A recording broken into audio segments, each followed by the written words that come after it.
This Hi, folks. conference will now be recorded. Can you hear me? Affirmative. We can hear you, and we can see you. Good morning. Sorry for the confusion. I didn't realize we were changing systems. I fell victim to the same thing. Okay. Okay, all to order at 9:20. The all members present. And let me look at the second thing here. I have so many things open, I'm sorry. The next thing on the agenda, I believe, is the pension plan. I don't have the agenda in front of me. Is that what we have on the agenda? First, I believe, Chris? Yeah. Okay. So have you read the materials about the change to the pension plan? No. Who is that? Was that Bill? Bill, yep. That was me. And I haven't either. I didn't see, was this from our last meeting that this information was there, or?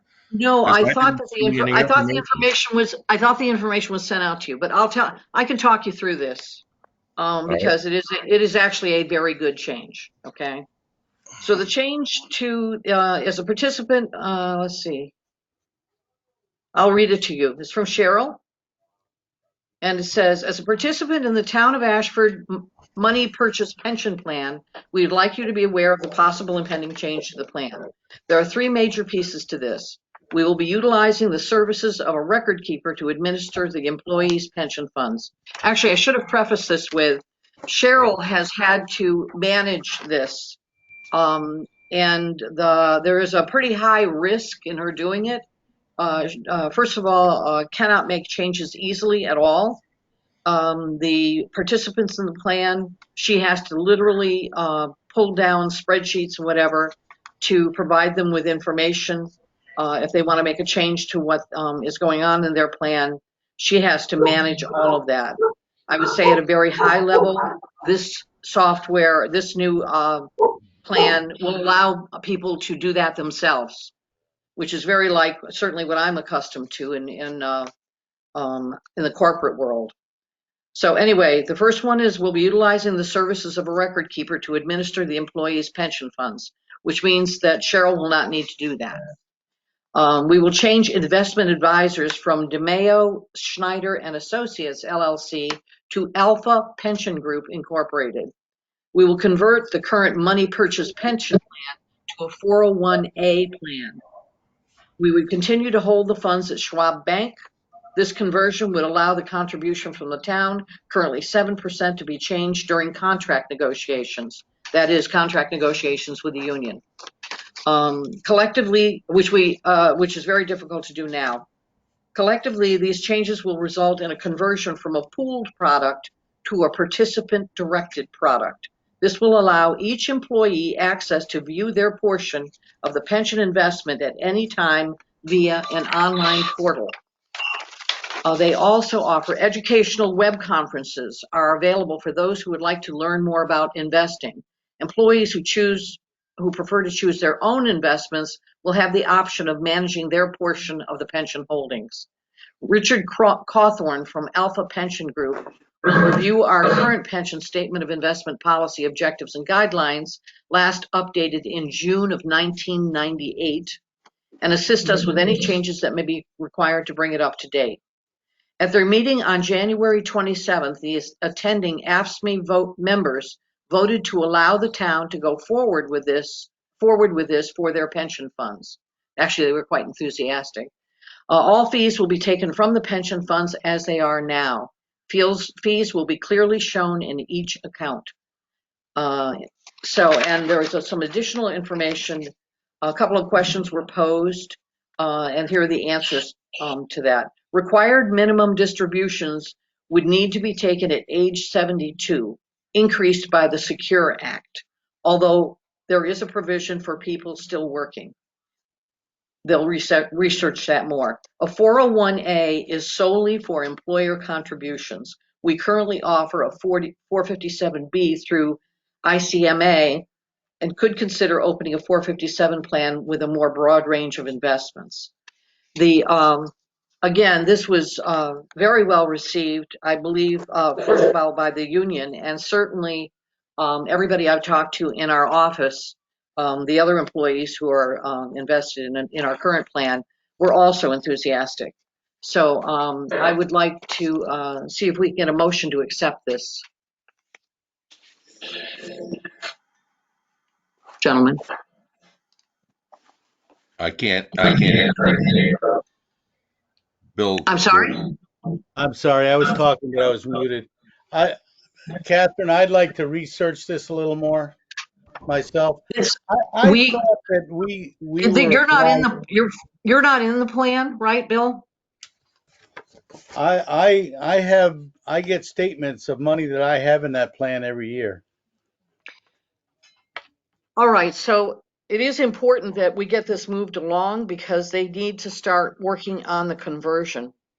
And Well, actually, this was I guess you inadvertently and Roger, omitted from our last meeting. So are we going to delay it, is I what you're guess, saying? I guess you and Roger could pass it if you want. It's just, I'd like to have a little better handle on what's going on here.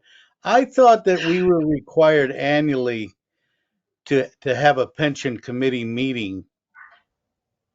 Chris, Yes, we do am I have a pension committee meeting annually. I know, I was in it. okay. And were the other selectmen invited to it, or, No, they're not, they're actually not on that committee. you know?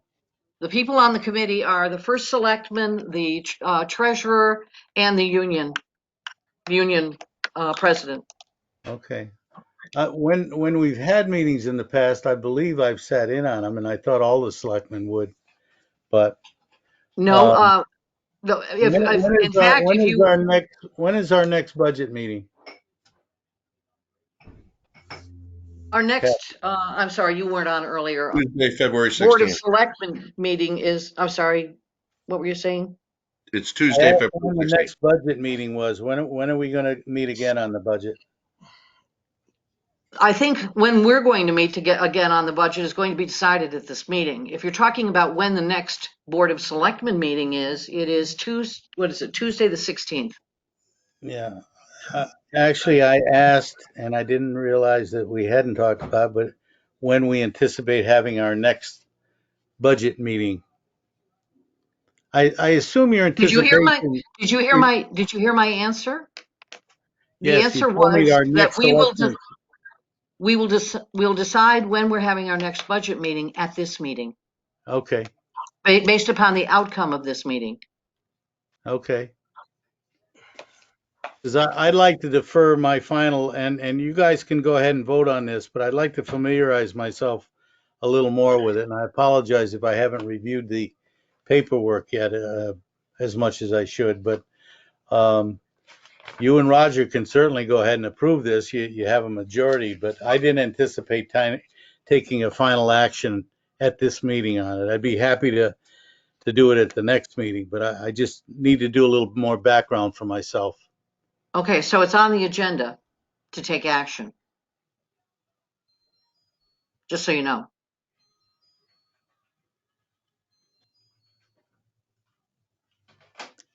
I think I've said everything I was going to say. If you want to take action, you and Roger, you certainly have a majority vote. I'm not prepared to support this at this time, just because Okay. I want to do a little more investigating on my own part and reading of the materials more thoroughly. I mean, And is So this kind of an if I could just add, the employees, both union and non-union, have all accepted this plan.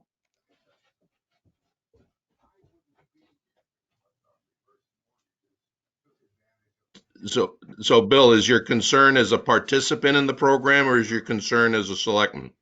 both. Okay.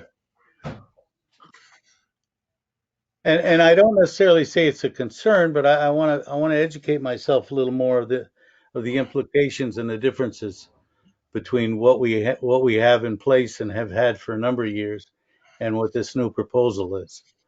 I don't have an objection to it. I just don't feel like I've got enough background in my own mind on it. Mhm. So I would say that it was my understanding you were not in the plan, but certainly the majority of the people, all of the other people who are in the plan have agreed to it. So I feel a little awkward saying, okay, having it on the agenda that we're going to take action on it, and now we're going to delay this.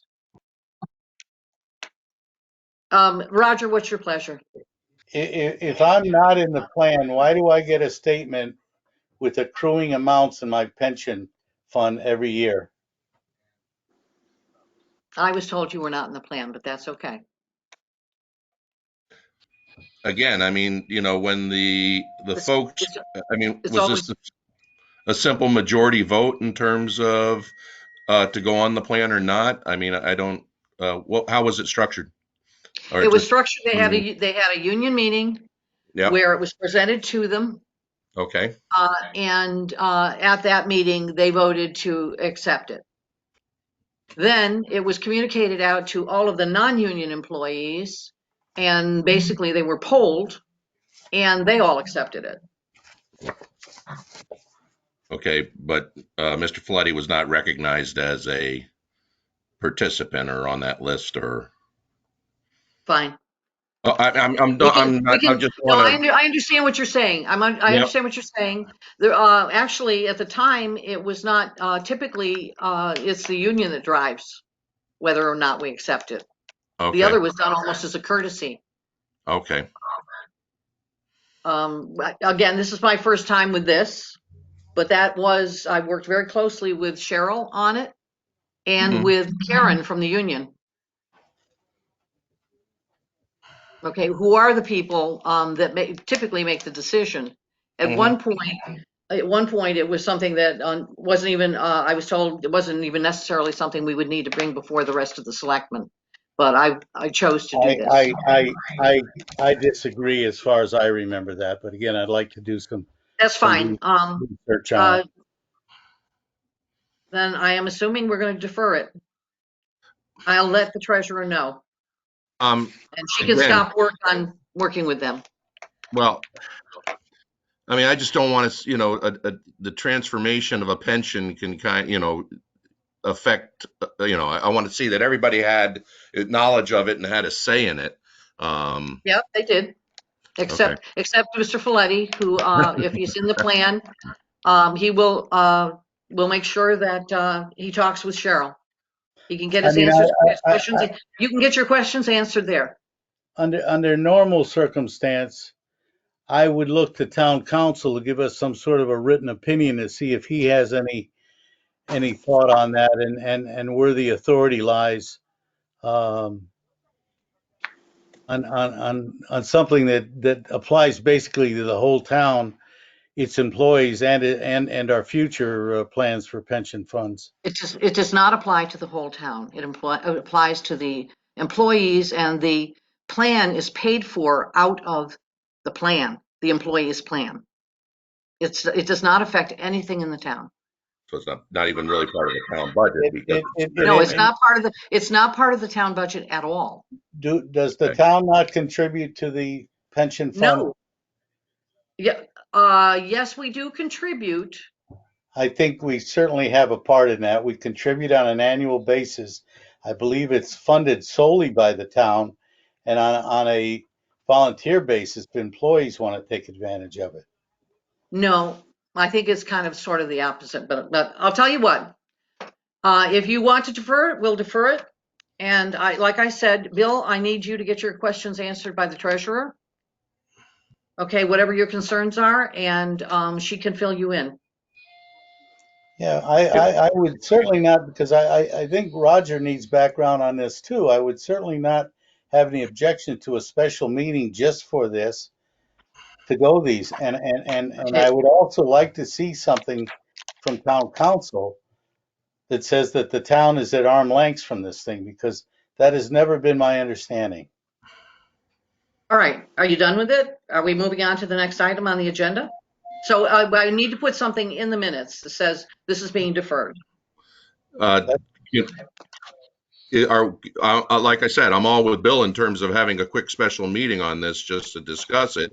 But like I Well, said, I think we provided, I think we may have provided the paper copy to you, Roger, and the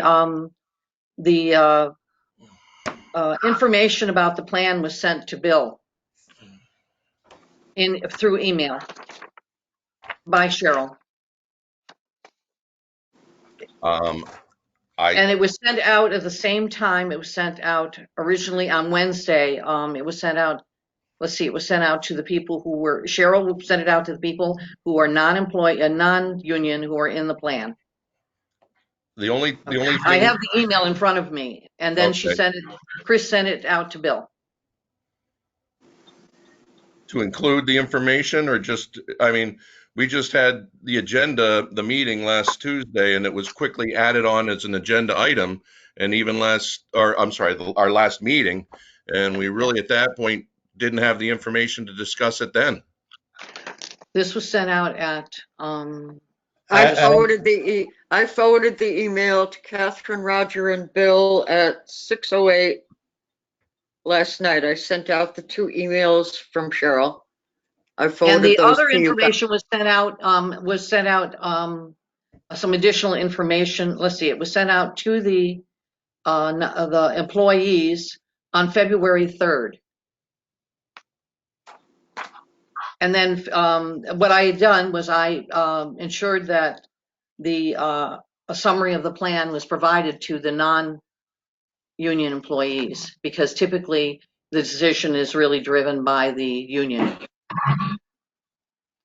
So anyway, that's fine.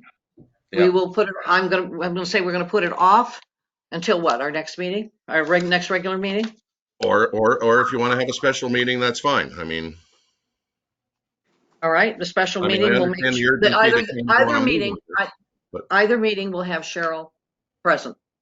But okay. I suggest that Bill, if you feel that you're in the plan, then I want you to talk with Cheryl directly so she can talk with you about what this change really means and how it's funded. My Okay? $40,000 or so is in some plan because I get a statement annually from my contribution to that plan. Yep. So I would All right. also like the materials sent on to our town council to see if he has any comments or thoughts. Okay.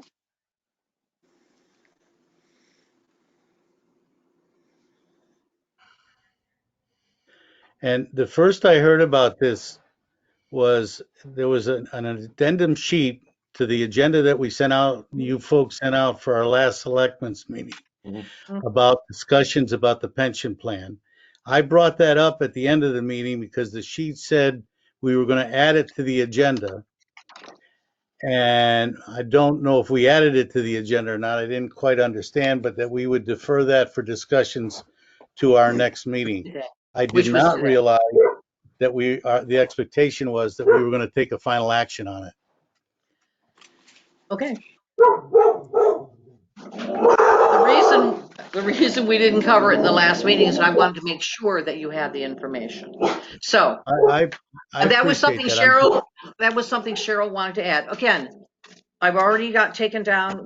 You want it sent to town council, and I've recommended that you speak with Cheryl directly. I'd rather speak to So she Cheryl. can answer all of your questions. Okay, I'd so rather can we move on? I'd rather speak to Cheryl as a board. So particularly being that Roger is new to this, so that we ensure that we're all on the same page and have all the same background. Certainly. We'll do it at a meeting. We'll have to figure out when we can have a special meeting. I know that the meetings are pretty booked up, the meeting schedule over the I next mean, 2 even weeks. Catherine, even if we wanted to do it at our next selectmen's meeting and just call the special meeting a half hour beforehand or something, I think that would probably be more than sufficient. I would just add it to the meeting. Okay. There would be no reason to hold it a special one Okay. ahead of time. Okay, moving along to the next items on the agenda. Now we're looking at the budget. Bill, did you look at the budget information I sent out on expenditures? Now, was that also sent out last night at 6:05? It was sent out, I think an updated version was sent out a bit later than that. Would you please look and see if it's there and pull it up? Chris and I took some more looks at it. We hadn't had some information. We've had trouble pulling the information out of the new system. It's a horror.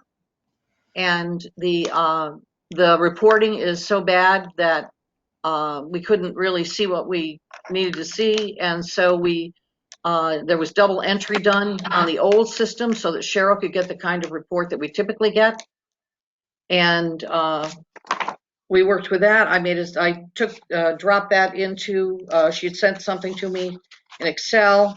I did the calculations, entered them in, and also made some adjustments. That was And last, I wanted to talk through what those are. that was last night, Catherine, Yes, it'd be the last thing you got from me last night. And it was because sent directly to you. we had a bit of a family emergency and I got home late and frankly did not check my email. So I guess my answer is I have not seen your latest All right, rendition. how about if I do this? I And just if you pull it could up. put it up on the screen or just go Sure. over it, I'll follow Yep. you that way. Okay. Give me a second while I share my screen. Go back to here. There, Catherine, I've just made you a presenter, so you can try to share your screen again. Thank you, sir. Let's do it again.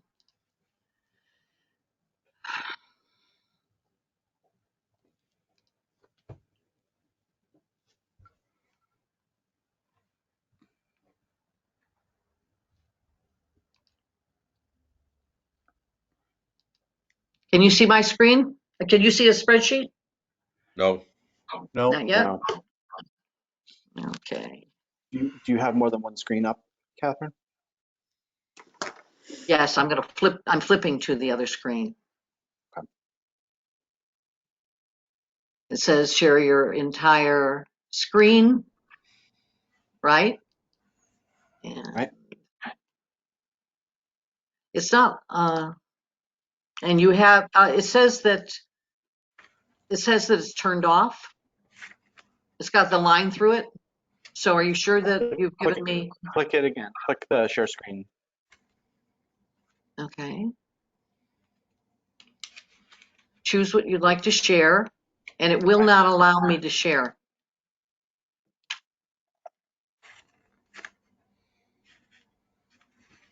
Shoot, what is it? So you should have like there's a couple of windows open, like little things that you can choose, like you can click on.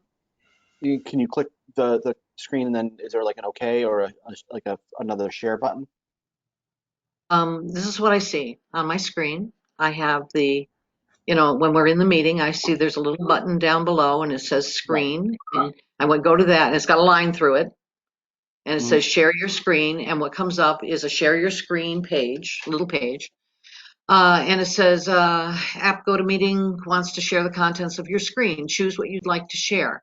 And I said your entire screen. Let me see if I can do, I'll do application window. Maybe that'll let me do it. Yep, very good. Can you see it now? no. It's loading. Yeah, there it Yeah. is. It says, okay, because it says my options are to stop There sharing. we go. Okay, Oh, there we go. Okay. all right. I'll make this big enough. So, Bill, this is laid out the way it's typically laid out. What I am going to do is I am going to add a column in here. Can you make it any bigger, Catherine? Sure. Actually, Is it Bill, look at, what you can do also, you should have a little box, a little narrow rectangle on your screen that shows a zoom that, it might say 75% and there's a plus and a minus above it, below it. You may be able to increase the size on your screen, the visual on your screen. Okay, yeah. All right, Thank is you. it a readable level? It is now, yeah. Well, for All me right, anyway. I'm going to do this real quickly. I'm going to do this. Actually, let me think where I want to put it.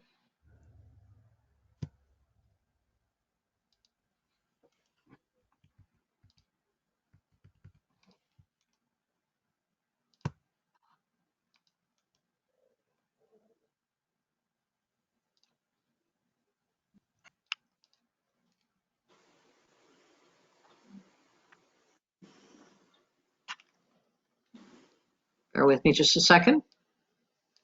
I think this will help in terms of working with it.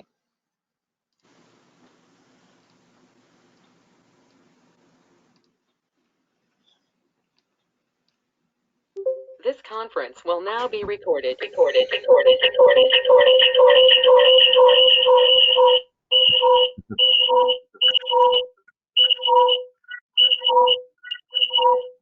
Okay, we have a bit of an echo.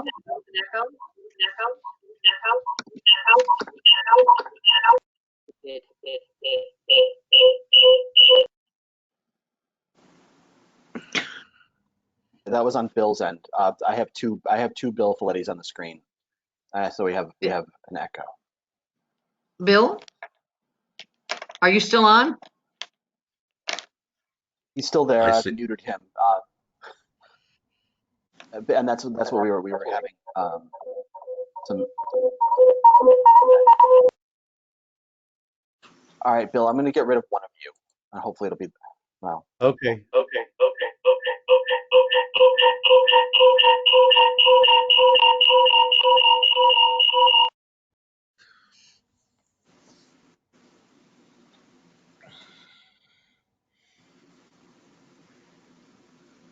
All right, Bill, if you could unmute yourself just so we can see if we still have the echo.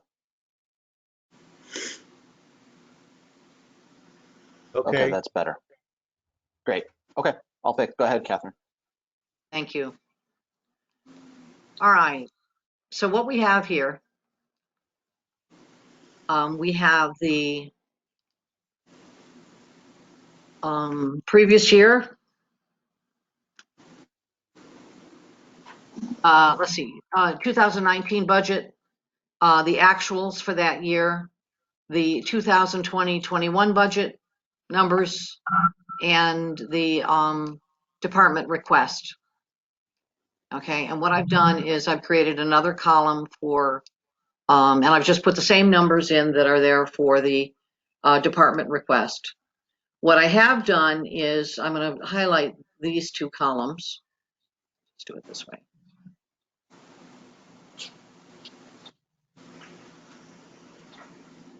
Actually, I can do it. Highlight these two columns.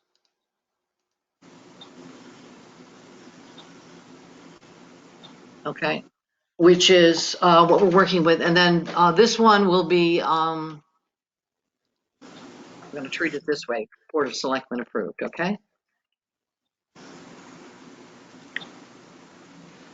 With that, just make sure I do this right.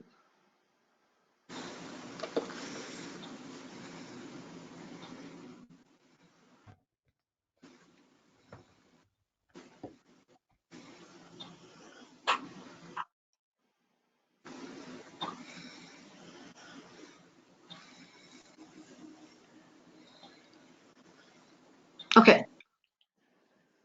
So for right now, I just put a copy of the department request over in the approved column, and as we change things, we can look at that.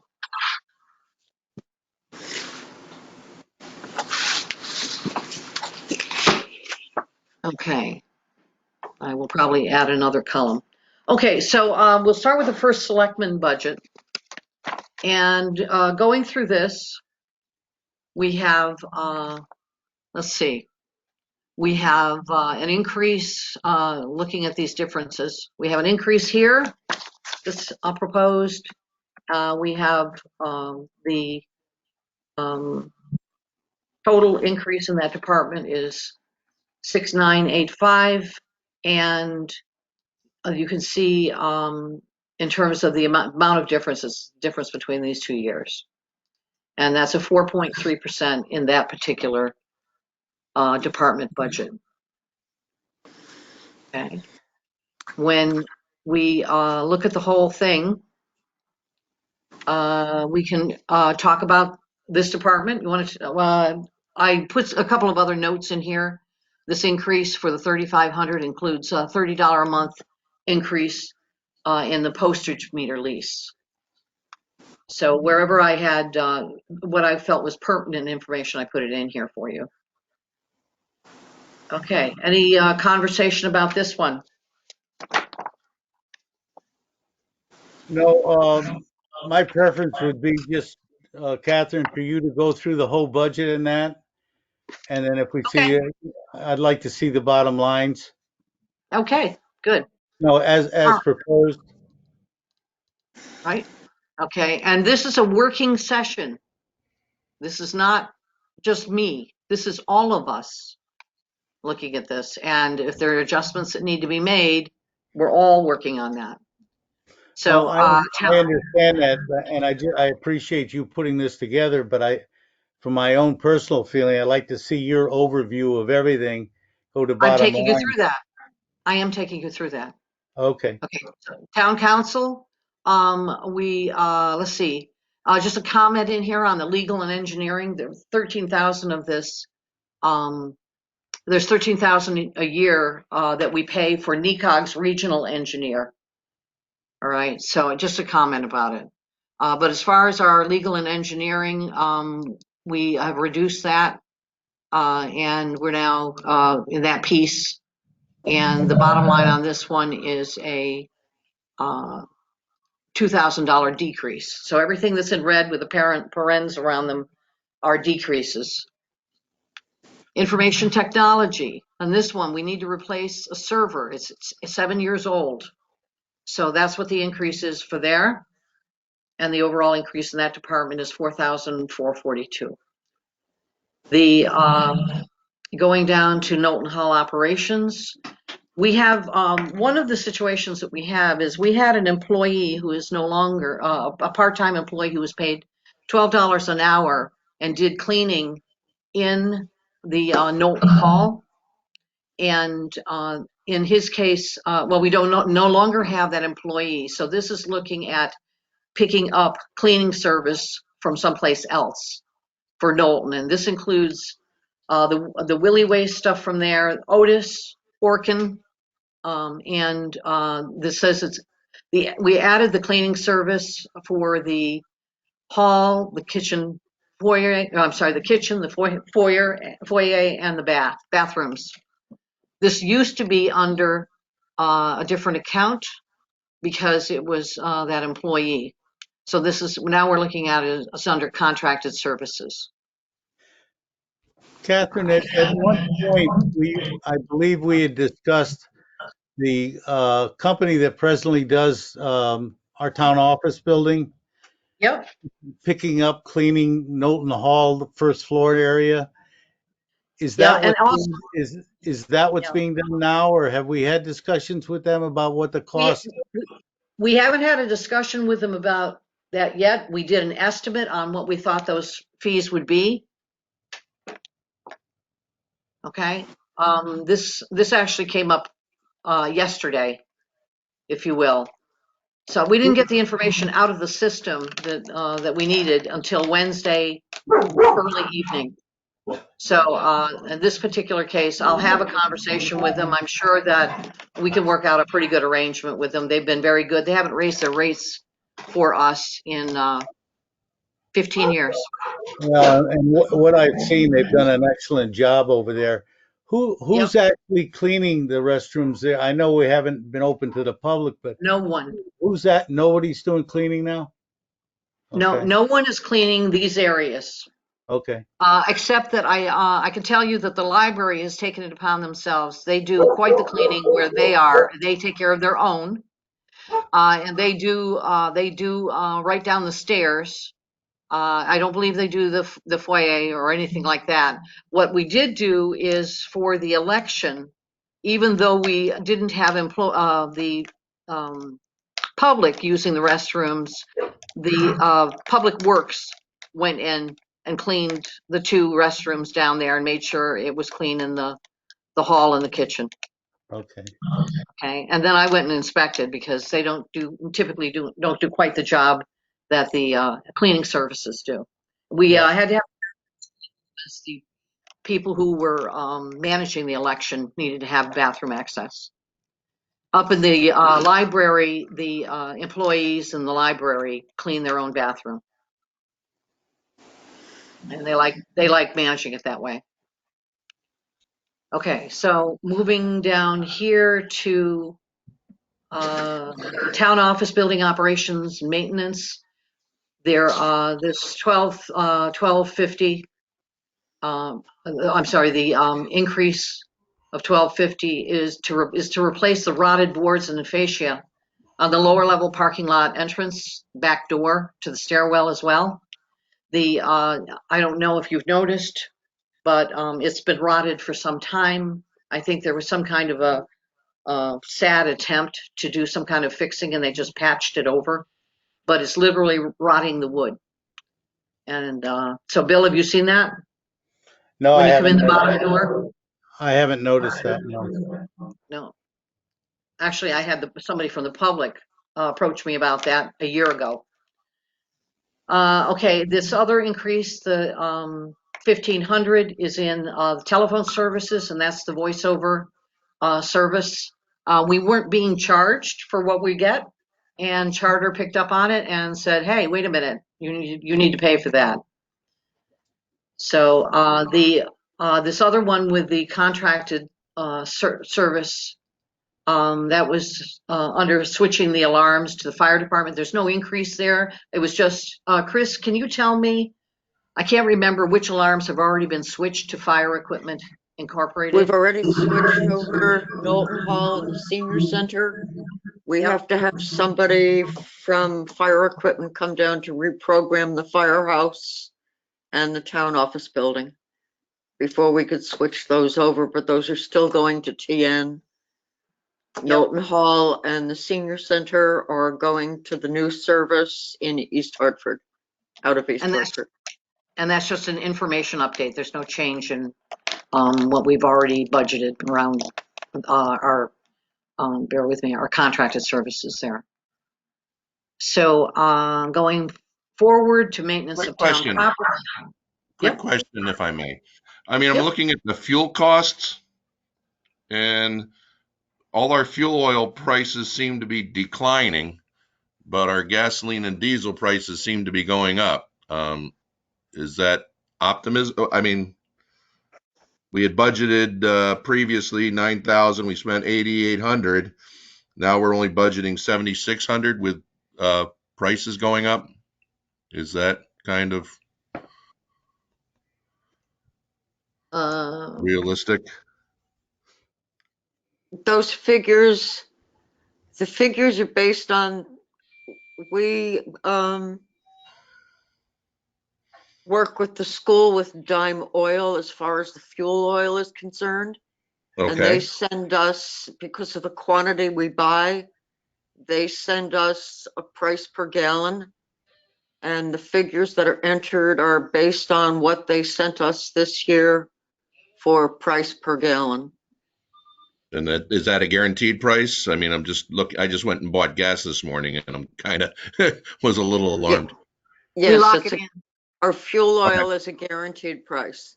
Excellent. Okay. Chris, isn't it a 1 or 2 year contract that the school has with them and we join them? It's annual. Is In it the annual? spring, in the spring, Okay. they send us the gallon price. Yeah. And we Over either the opt year, in or don't. I'm sorry? yeah, over the years, Roger, the prices we get because we do and join with the school are very reasonable and Excellent. generally below market. Excellent. That's not, What I'm that doing, doesn't hold true though with our diesel and our regular fuel with DPW, unfortunately. Okay. Thank you. good. All right, maintenance of town property. This one, we moved to contracted service, KH, Knowlton Hall Contracted Services, and which has an increase based upon the previous part-time worker was at $12 an hour. Mhm. Okay, and so, and that's over here. I'm sorry, it's up there. Okay, moving down. So that's why it looks like a decrease here. Mhm. The Earl Smith Senior Center, we have one item of increase. Well, the Senior Center Director, actually, I don't know why this came up different. I'll double check it, but that's a $418 increase. It's not something I want to focus on here. But the Senior Center, their program expense, every 2 years they offer a CPR class for seniors for free, and it's time to update that certification. So that's why they have a $1,500 increase in this one. And Catherine, just to go back, we have to offer the CPR course for them to be able to maintain the defibrillator in the senior center. So good idea. Catherine, just to go back to the director's salary, is that based on a 3%? I didn't do the math, but is that based on a 3% increase? Actually, in this case, I'm not sure if that's an anomaly here because I didn't expect to see that number there. So Okay. I have to check with Cheryl because Cheryl provided some of these numbers. The departments themselves don't provide any pay, bear with me, salary numbers. They're all done through Cheryl. Right, So I correct. will do I mean, typically what I think we do is we keep a separate figure for all non-union employees and do yes, a bottom line. And as a general rule, we follow whatever the percentage of increase is on our union contract for our yep, non-union staff and appointed staff. yeah. I have a sneaking suspicion this is an anomaly in the system. Okay, Okay, it's small, but I'm going to do the follow up with her. yep. And this one, just want to do this to maintain defib. Anything I'm making a change to, I'm highlighting. I hope that's okay. When all is said and done, we'll be using. We won't have the comments here, but I want to make sure that the fellow selectmen have this information as we go forward. Okay. So going to Board of Finance, these are the numbers that they submitted. The recording secretary, there's a change of $160, and the consultants as well. There's a change of $340. Okay. The office supplies they reduced, and so their overall increase is $450. Assessor's office, the conference dues for certification and also all the kinds of information that the assessor needs to be kept abreast on. The conference dues that were submitted last year in the budget, when it came to when the conference actually occurred, they were understated. And so this increases, this particular one is nothing more than bringing that up to what it's supposed to be. The overall for the department, the overall decrease is $315.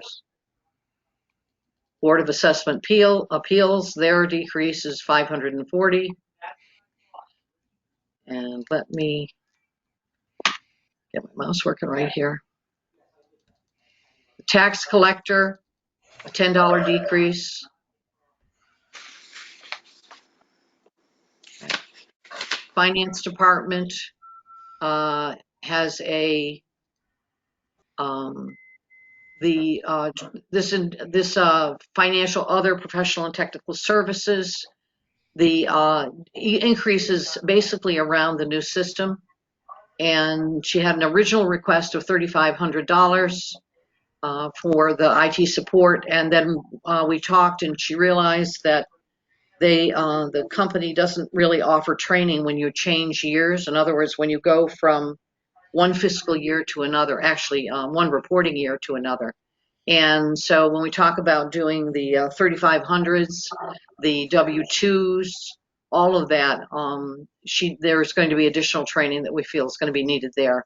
And that won't happen until towards the end of the calendar year. Overall, the decrease of the finance department, there's a decrease of $10,121. The town clerk. So there was an original request from the town clerk to have additional support from an assistant, a part-time assistant town clerk. And because of the impact of absentee ballots, mail-in ballots, they've increased dramatically. They certainly were there for the national election or last November's election, and they anticipate that they're going to be that absentee ballots and the increase in the use of them is going to increase over time, just in regular elections. So she originally requested, she also had a concern because of a potential for someone getting sick. We had a situation where our assistant town clerk had to be out of the office for a period of time, quarantined. So in this particular case, we looked at it. I talked with her. We've decreased that increase to $2,500, and it's really more focused on the absentee ballot type support. There's some other increases. This one's rather small. I'm just letting you know that the equipment repairs really relate to things like the map copier, the typewriter, the printer, and the peripherals in that category. And then the equipment maintenance are the copy machine, digital printer. There's an A&A lease on that that's $183 a month. So there's no increase there, but that's what that's about. And then some decreases in these other categories. On the postage, what's happening now is dog licenses are not, they're actually going to be, the postage is related to mailing out dog licenses and absentee ballots. So that's the increase there. What is interesting on this indexing and recording is that we have a contract with COT for the systems that we work with for indexing and recording, and it has been highly unstable. Having come from IT myself, there's an expression called "they test in production," which is the most dangerous way to do things. And what it does is it creates problems in how the system works because it wasn't adequately tested before it was released to production. So whenever there's an upgrade or an update, that's what's happening. And so they're finding it's down more than it's up. So the contract ends on August 1st of this year, and this is to change to IQS, which has a very stable system. It's also self-serve, so people going in to get a dog license or other kinds of things, actually not a dog license, but other kinds of things that they need, they can actually self-serve, and it accepts credit cards. So that's looks like a much better way to handle this. So in that case, the overall increase in the town clerk's department is $6,656.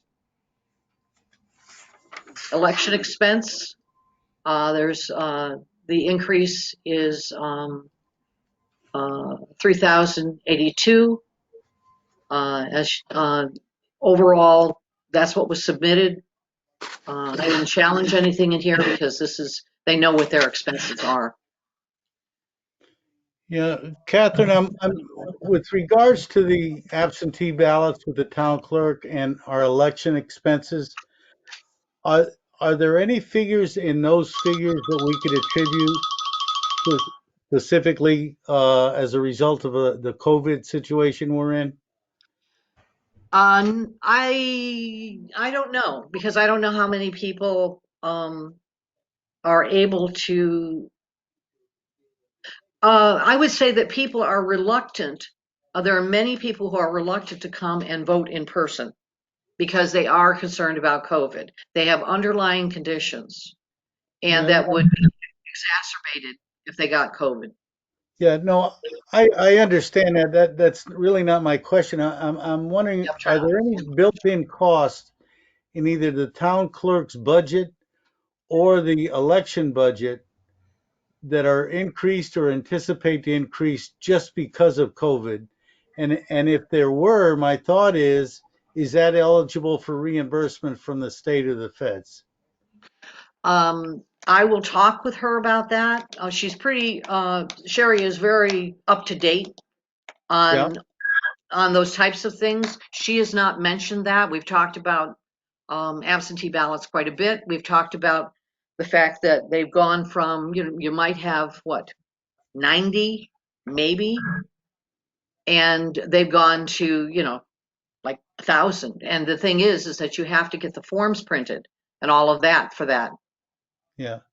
No, So, and then the postage for mailing them I out. can appreciate that, and I obviously with the last national election, it was kind of shocking the number of absentee ballots. But I relate that jump to COVID and people's concerns of that. And I Yep. know there's other things that we have realized that are COVID related expenses that we put in for reimbursement from the state or the feds.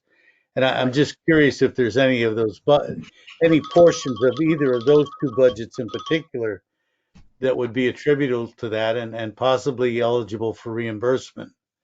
Well, I would say she has not indicated that, but I have been following um, what the feds are saying we're eligible for reimbursement, the feds Yeah. and the state. And I haven't seen anything that says that there's no new information out there about that. Okay. Okay, when for some other things that we applied for from FEMA, I think what we get $90,000 was that, Chris? Yeah, But it didn't.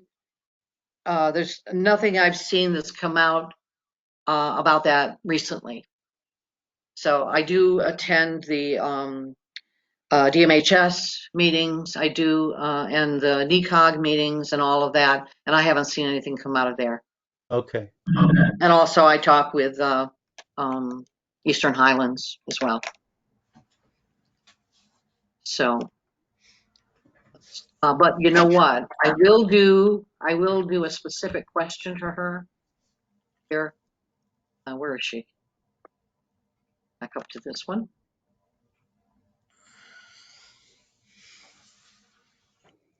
Where did I? Bear with me. Close your eyes. I've got to go find her. I made a note. Yep. Thank you. Yep.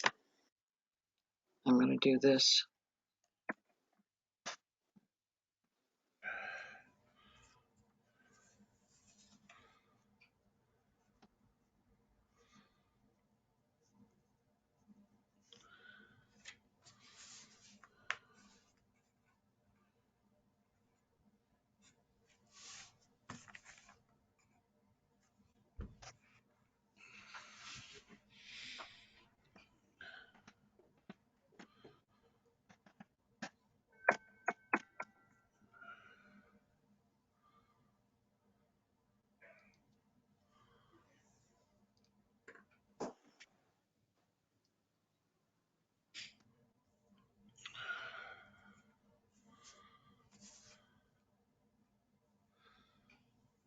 Okay. So I think we'd gotten down to emergency services. They didn't submit any changes. And so that's what we have for emergency services.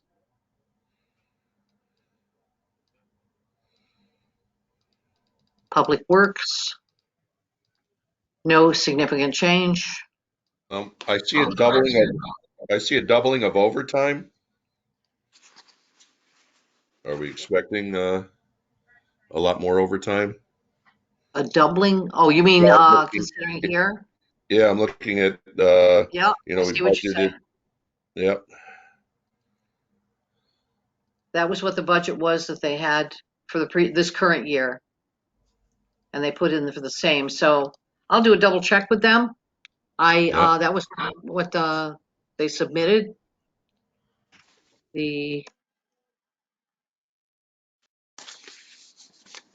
yeah, I mean, last year actual was $20,000 and now they want $43,000. Actually, this year's budget is 43, this current year, Yeah, and they were saying yeah, they wanted the same budget. yeah. Verifies But I still think what Roger's point is on actual, it was 20,783, right? in the previous, yes. Right. Yeah.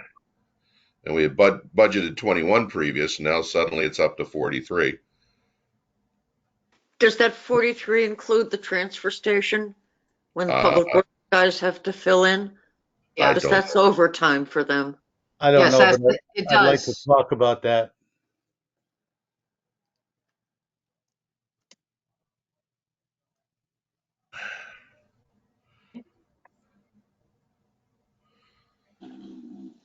Okay. Stop barking, Roger.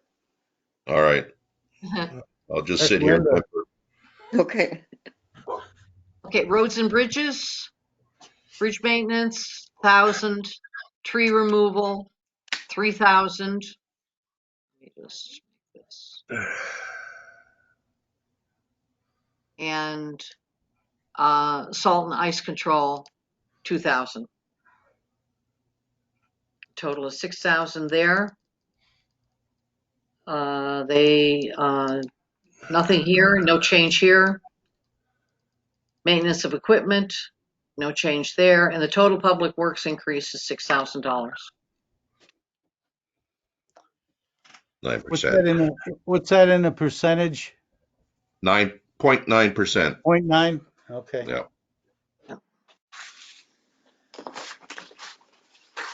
Recycling transfer station, the increase here is on waste. This is the estimated increase in disposal fees because of the increase in dumping. Also, we had a change in vendor. So we estimate for the household chemical. So we estimate an increase in disposal fees there. And if I recall, that is through Mid-Nerock for our household chemicals, which is where we take them over to Wellington, or people will take them over to Wellington. But we don't show an increase there. Here it is. It's $576. On a side note, did you ever hear anything more about that potential litigation regarding the hazmat site in Wellington and what was it, South Carolina or something that was threatening suit or? Yeah, what we try to avoid, and we certainly do in those meetings, is because of potential litigation, we tend to go into executive session when we talk about those things. Yeah. Yeah, we're proceeding. We have certainly have an attorney, and that person is working on it. So The that next mid, that did not go away then. the next Mid-Nerock meeting for an update is the 19th Yes. of this month. Okay. So we'll know more then. Okay. And this is the change in vendor at the site in Wellington, where those wastes are taken in. A change from the one we have now or the one they had before? The one they had before. Okay. Because the one there now, I happened to take advantage of that facility several times this year, and I thought they were very professional. Yeah, Yeah. when CARES pulled out, when we fired CARES, we hired Clean Harbors. We'd had Clean Harbors there once before, and now Clean Harbors is back again. Yeah, they seem very efficient and professional.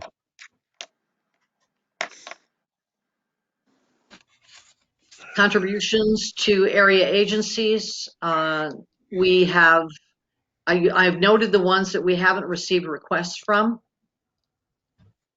And rather than leaving them at zero and because I don't think they will be zero, just simply, use the same number we had before until we get a request from them. Okay, so So you just moved their prior year's request into the. yeah, rather than Same amount showing for this you year. a true distortion of zero in there, because we Gotcha, will gotcha. receive requests from them. Yep.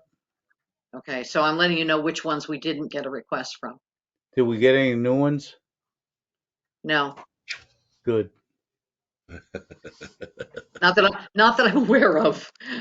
Okay, Let's not give anybody any ideas. Mhm. exactly. This one I am doing a double check on. Again, I didn't see these numbers until basically Wednesday evening. And as it was, there were no calculations in here to really work with. So on Thursday, I worked on that. And then on Friday, I reached out to the various departments that we didn't have some information from and filled in what I could from them. Okay. So, again, the new system being so cumbersome, we went live on January 1st, and it's just literally in the finance department, we're trying to work with that.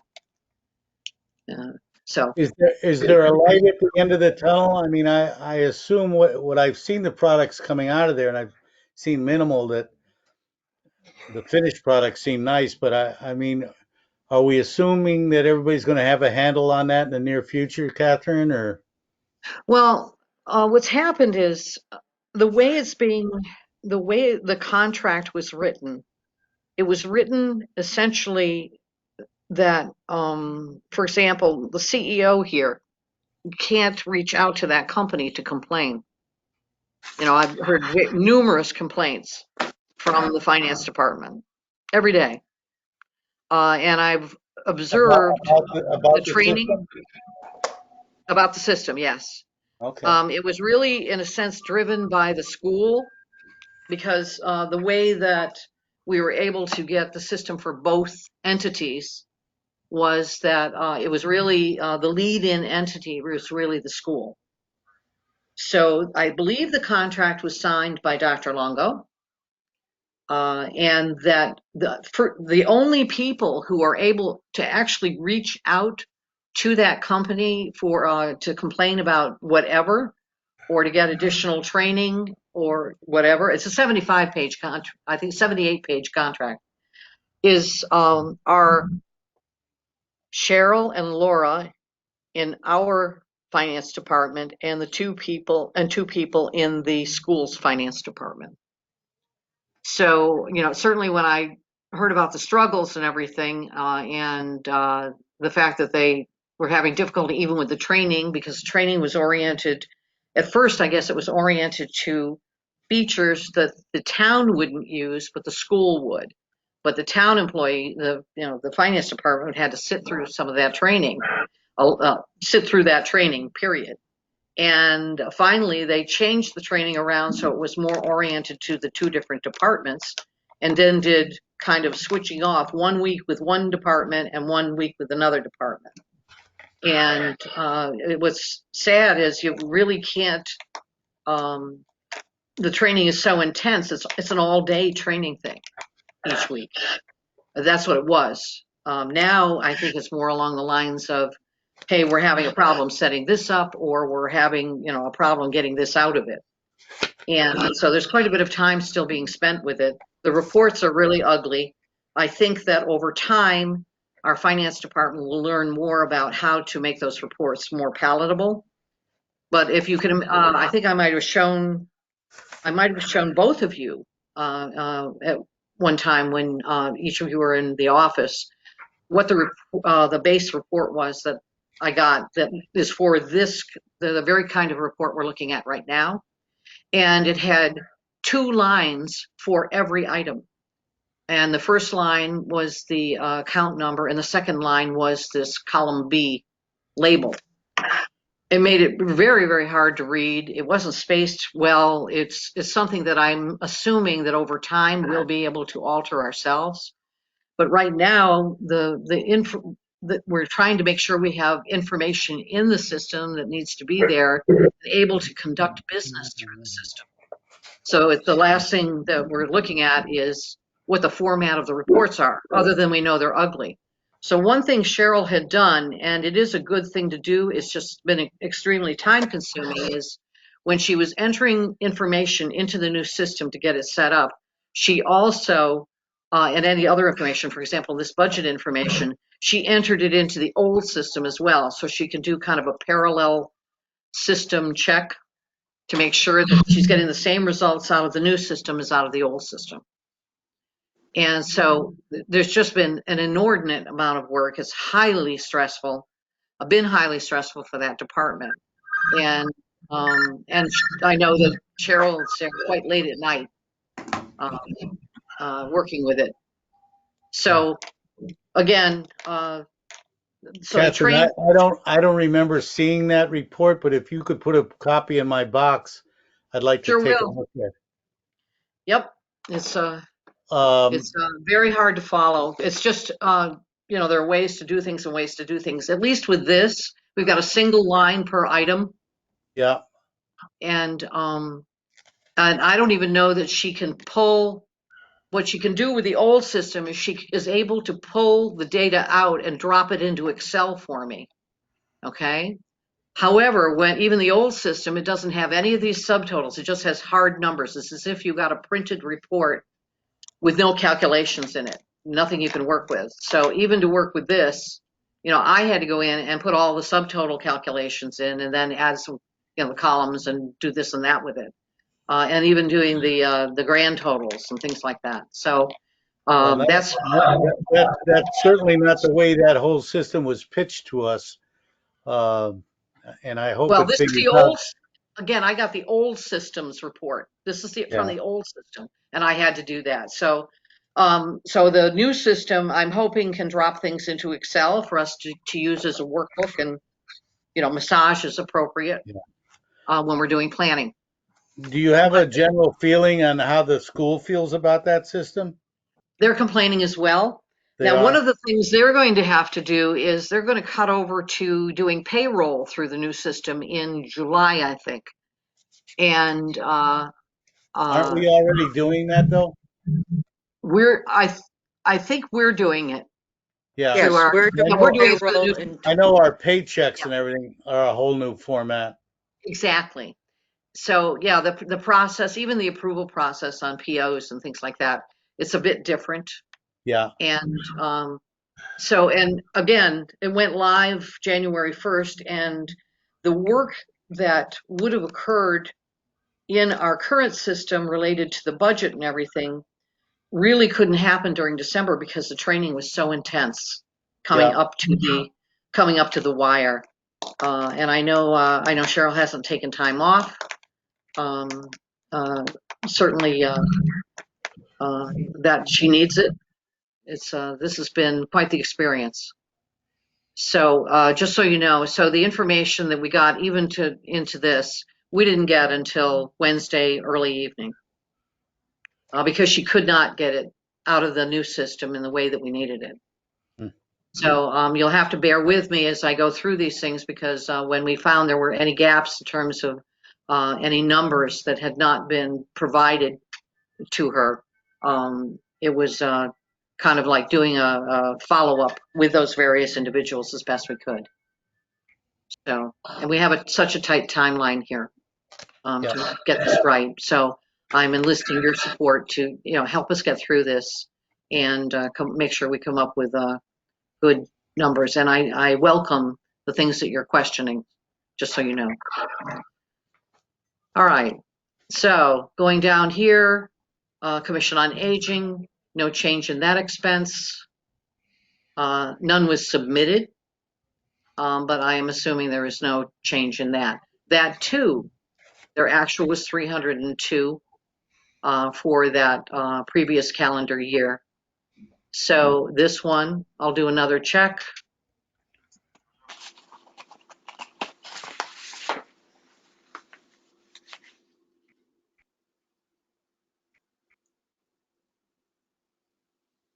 as to why they need the full 700. Sexton, The reason their actual is so low yeah, is because starting in last March, they weren't able to do any of their programs, their blood pressure clinic, the foot doctor, all of that stuff. So their programs dropped off. So that's why their expenses dropped off. so those are the actuals for 2019 through 2020. So that would have ended, that year would have ended in June of 2020. So what we're saying is that at that point in time, we were already into COVID and we were locked down, if you will. Right? They'll probably anticipate, hopefully, being able to run programs sometime this year. Yeah. What we've tried to do, just in general, is look at COVID easing up sometime in the third quarter of this year. So that in general, the budgets that were submitted were assuming that for whatever, that COVID would ease up a bit and we would be able to get back to some of our regular programming. Because yeah, and the thing is, we couldn't kind of go the other way and say, well, we aren't going to be able to do, and then get shortchanged if it can't. In fact, that is the case, and we are able to open up more. Oh, I'm going to go back down to where we need to be here. Give me a second. So so based upon that, I'm not concerned about that number. Sexton. That's an increase for the part-time salaries there. It's only $800. Planning and zoning, they are required by the state to come up with an affordable housing plan by July 1st of this year. That's been out there for a couple of years, I guess, and they must do that. I know that research was done. They thought it was going to be about $5,000. They're working with the same group that John is part of, if I understand correctly. And the estimate came in at about $4,000. And as far as the rest of it, that was the only net increase. Zoning Board of Appeals, they've indicated, let me just look at this one again. This is what they put in for their budget. So they're a net decrease of $570.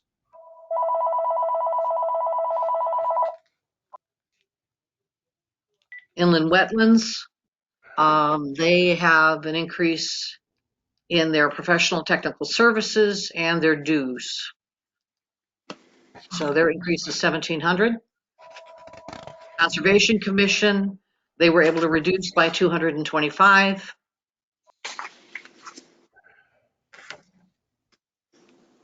Building Department, our new building clerk, the salary is right there.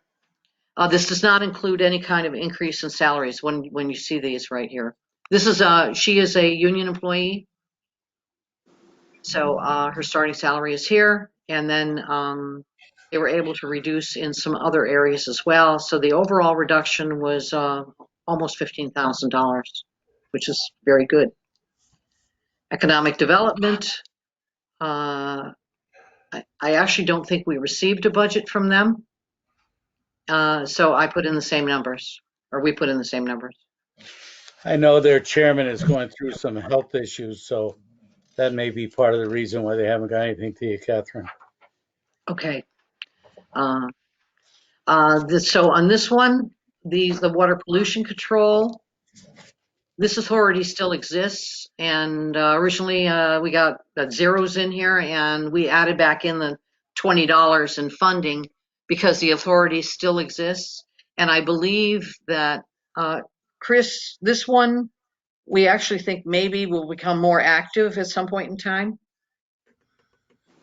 I'm not sure. We created the Water Pollution Control Authority by ordinance in response to the consent order, the DEP consent order on Lake Chaffee. That order has never been lifted, so the order still exists. So the idea was to keep the Water Pollution Control Authority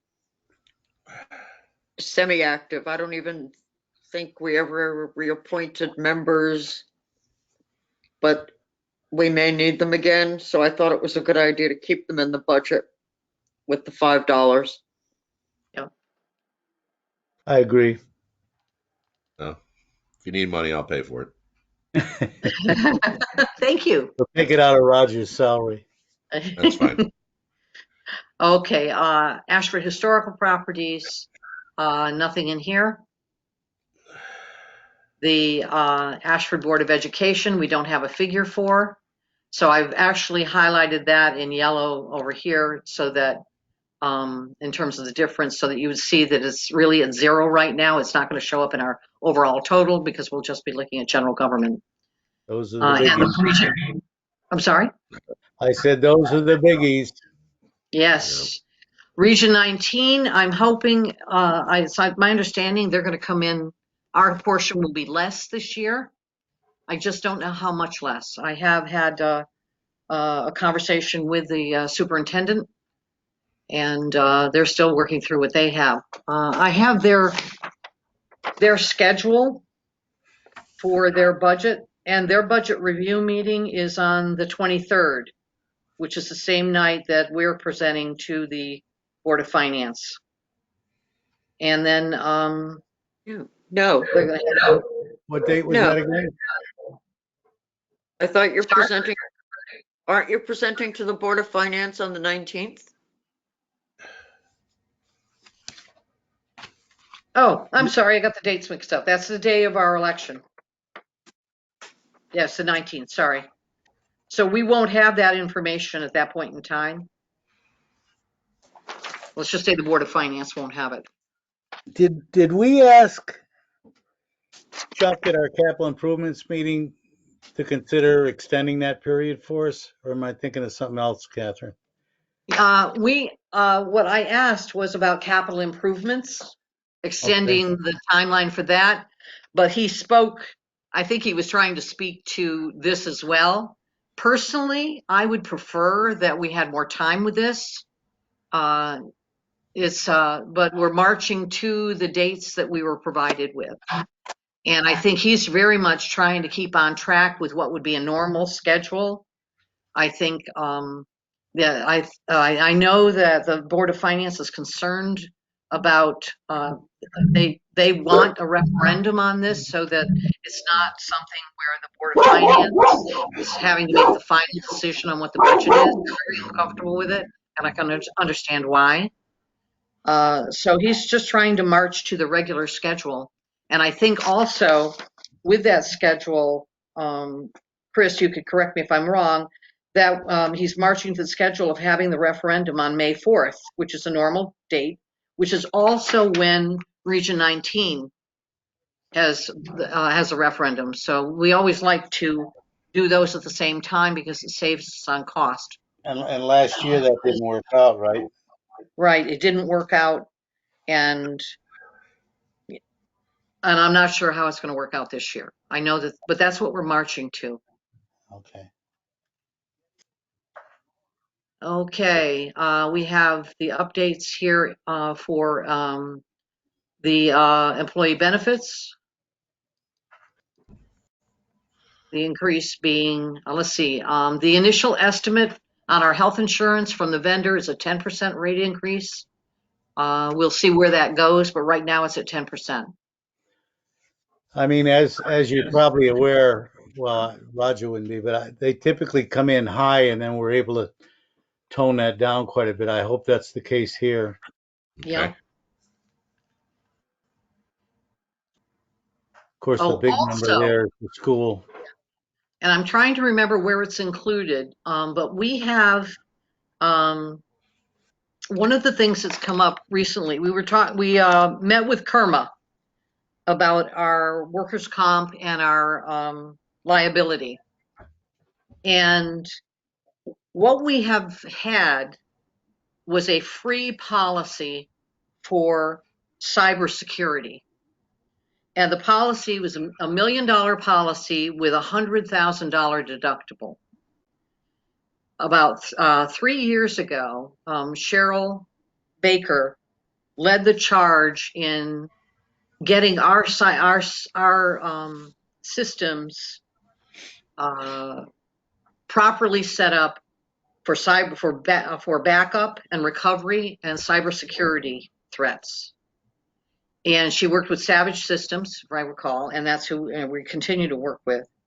But it was a result. I think it resulted from an audit, and there was an audit done both at the town and the school.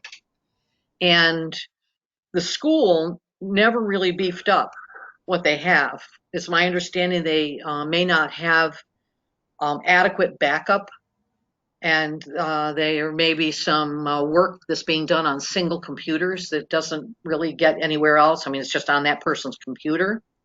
That's not a good way to go. And their cybersecurity thresholds, I'm not sure what the state of them is, but it's my understanding they really have not had any focus on that at all. So I reached out to John Lippert to let him know that we had talked with the Kerma folks, and that what they're offering is because this policy will not be renewed. Again, we got it for free before. It will not be renewed, period, because it's too expensive for the people that offer it, or for the people who've been carrying this. And the other thing is that there's only certain markets that they can get to get this kind of coverage. So what Kerma did was they reached out, and they're working, and I forget the name of the company, but working with others. And so what's being offered is, again, $1 million policy with a $10,000 deductible. The cost for the policy, if we were to, and they recommend that we start that policy now, that we not wait until July. And the cost of the policy is $7,770. And the way it works is that the town pays 37% of that, and the school pays the other 63%. What they do is they do an evaluation of your security as part of the application process. And they've probably already looked at our website, I'm not sure, and at the school's website. But there's more to it than that. And so there's an application that has to be filled out. They highly recommend that we convert and get onto that policy as soon as possible. So looking at it is, if we were to go onto that policy in March, again, the cost would be, it's like 28, I forget what it is, but 2,800 something for us, and the rest for the school. The policy would run from, let's say we went on in March. The policy would run from March to the end of following February. And then we would have to, get another policy. The rates will probably go up at that point. So I have somewhere in here, I have something that mentions about $6,000 on that. I reached out to John Lippert to give him a heads up that they really need to consider cybersecurity when they're looking at the Board of Ed budget. And so I don't know if it came up at Thursday night's Board of Ed meeting, but it is something they have not put anything in their budget in the past for it. They also have to consider what they're going to have to do to upgrade to the point of making sure that it's not just getting the policy. You have to make sure that you have actually taken the steps that were actually recommended by one of our audits to get yourself up to snuff on that. Get your Quick system. question, Catherine. Yes. Everything we're doing now is on Office 365. Everything's gone cloud, gone away from server. it seems like, and what have We, you. we still have servers. We still use, and we use cloud. I can tell you Yeah. on the town side that we have both. Okay. All right. But I mean, I just look at the stuff that comes through and moves around us. I mean, I've got, student birth dates. I've got all sorts of things, and a lot of this is being done right through Office 365 and the cloud, and Yep. and so to what extent, does that meet the requirements of cybersecurity? Is Office 365 kind of an offer that Secure. security or? I will check with, I'll check with Cheryl. Okay. Okay. I don't want to speak to that Yeah. off the top of my head. I don't remember from my IT career, Yeah. Office Well, this is 65. We totally didn't new. use it. Yeah. Yeah. We didn't use it. We had our own secure systems. Yeah. Major companies have pretty Yeah. super secure systems. Absolutely. And I actually worked on cybersecurity stuff in Travelers. So, Yeah. the, but there's more to it than when I think about this. I think about, okay, $1 million policy. All right, so yeah, that's $1 million. Also, this other company that they're talking about working with, the pool is different. It's a different. It's a pool of only schools and municipalities, and so we know that there's no big stores or whatever like Target in there, and so if they have a big security breach, it's going to really drain the pool available to everybody. But certainly, in the event that we had, thinking about the school, they have the social security numbers of the children. They have the same ones, they have them of the employees. They have the bank account numbers for the employees. They're working with a payroll company right now. So in terms of maybe that some of that information is secure with the payroll company. But they're going to be cutting over to doing payroll through our new system in July. Okay. So I'm not sure what kinds of other things they might have on their laptops or whatever, in terms of whether there's anything that would be there would be insecure, not secure. So there's the potential to have, $1 million issue. There certainly that would increase our rates overall. But there's another thing too, and I forgot what it's called, loss of good name. So I just can't imagine what it would be like for Ashford if on the front page of Chronicle or the Hartford Current it said that we had a security breach at the school. I just don't know how that would reflect on Ashford. Also, I'm not sure that $1 million would cover something if it were a really serious thing. That sounds extreme, and it is extreme. It's just to kind of take you to the extreme end of it to go, I think they need to do something with their security system. Their finance manager was on the call with Perma. So she raised some of those issues, and I believe that she's raised them to the superintendent. I don't know if it's been raised to the board. I don't know how that's worked over there. Yeah. Well, my personal opinion is this something I do agree we have to take a very close look at. Unfortunately, we're hearing more and more about the integrity of these systems being compromised.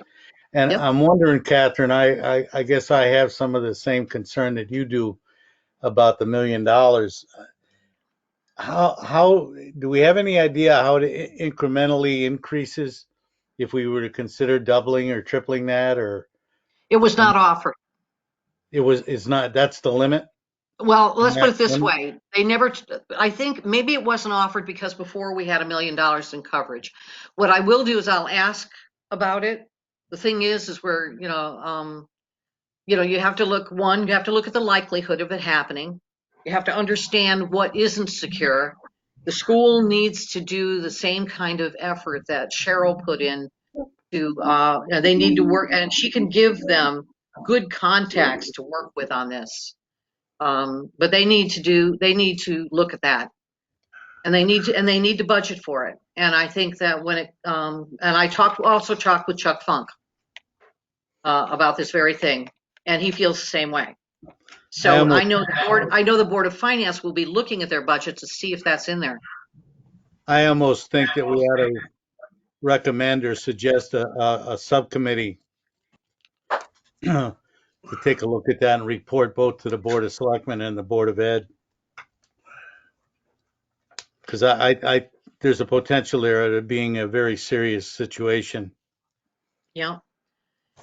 I think we'll get some insights from when they have to fill out the application for the insurance. And the company will survey what they've got. So that will help. Actually, that'll probably point to where there are some gaps, being looked at by professionals Yeah. versus laymen.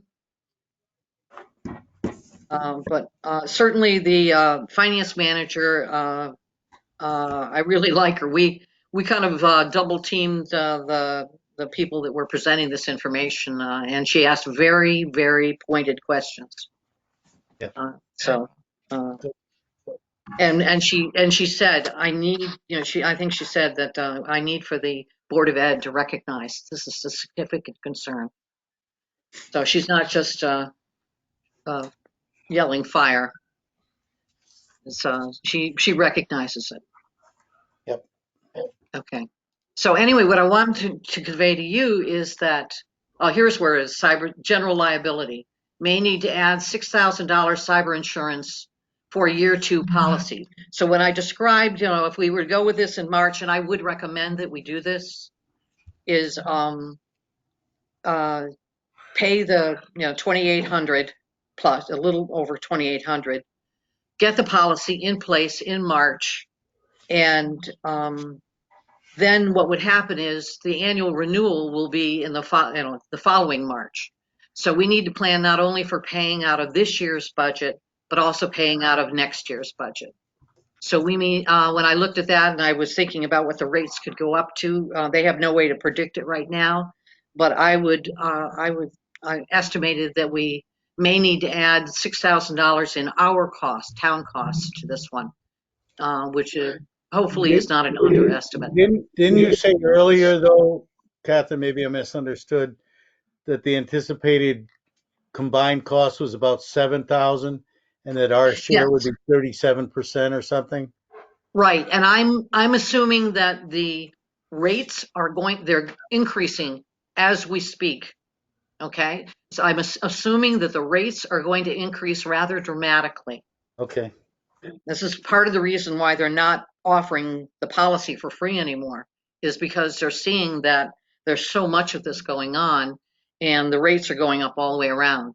So I'd like to lock them in at the 7,770 overall, but what we're reflecting in our budget is only what we have for the town portion. What line item would you, say we went ahead and got the interim policy, Catherine, what line item would we take that out of? And are It would we be on right budget? here. It's right here. The one I'm boxing. General The liability. insurance, general liability, yeah. And where are we on actual expenditures on that right now? I don't know. I'm sorry, I can't answer that off the top of my head. I have to go look it up. My thought was, and I would hope we wouldn't run over, but maybe our board can endorse doing that and take it from that line item. And if there is going to be an overage, like we do on other line items, we would just advise the Board of Finance of that fact. Yep, that sounds like a good idea.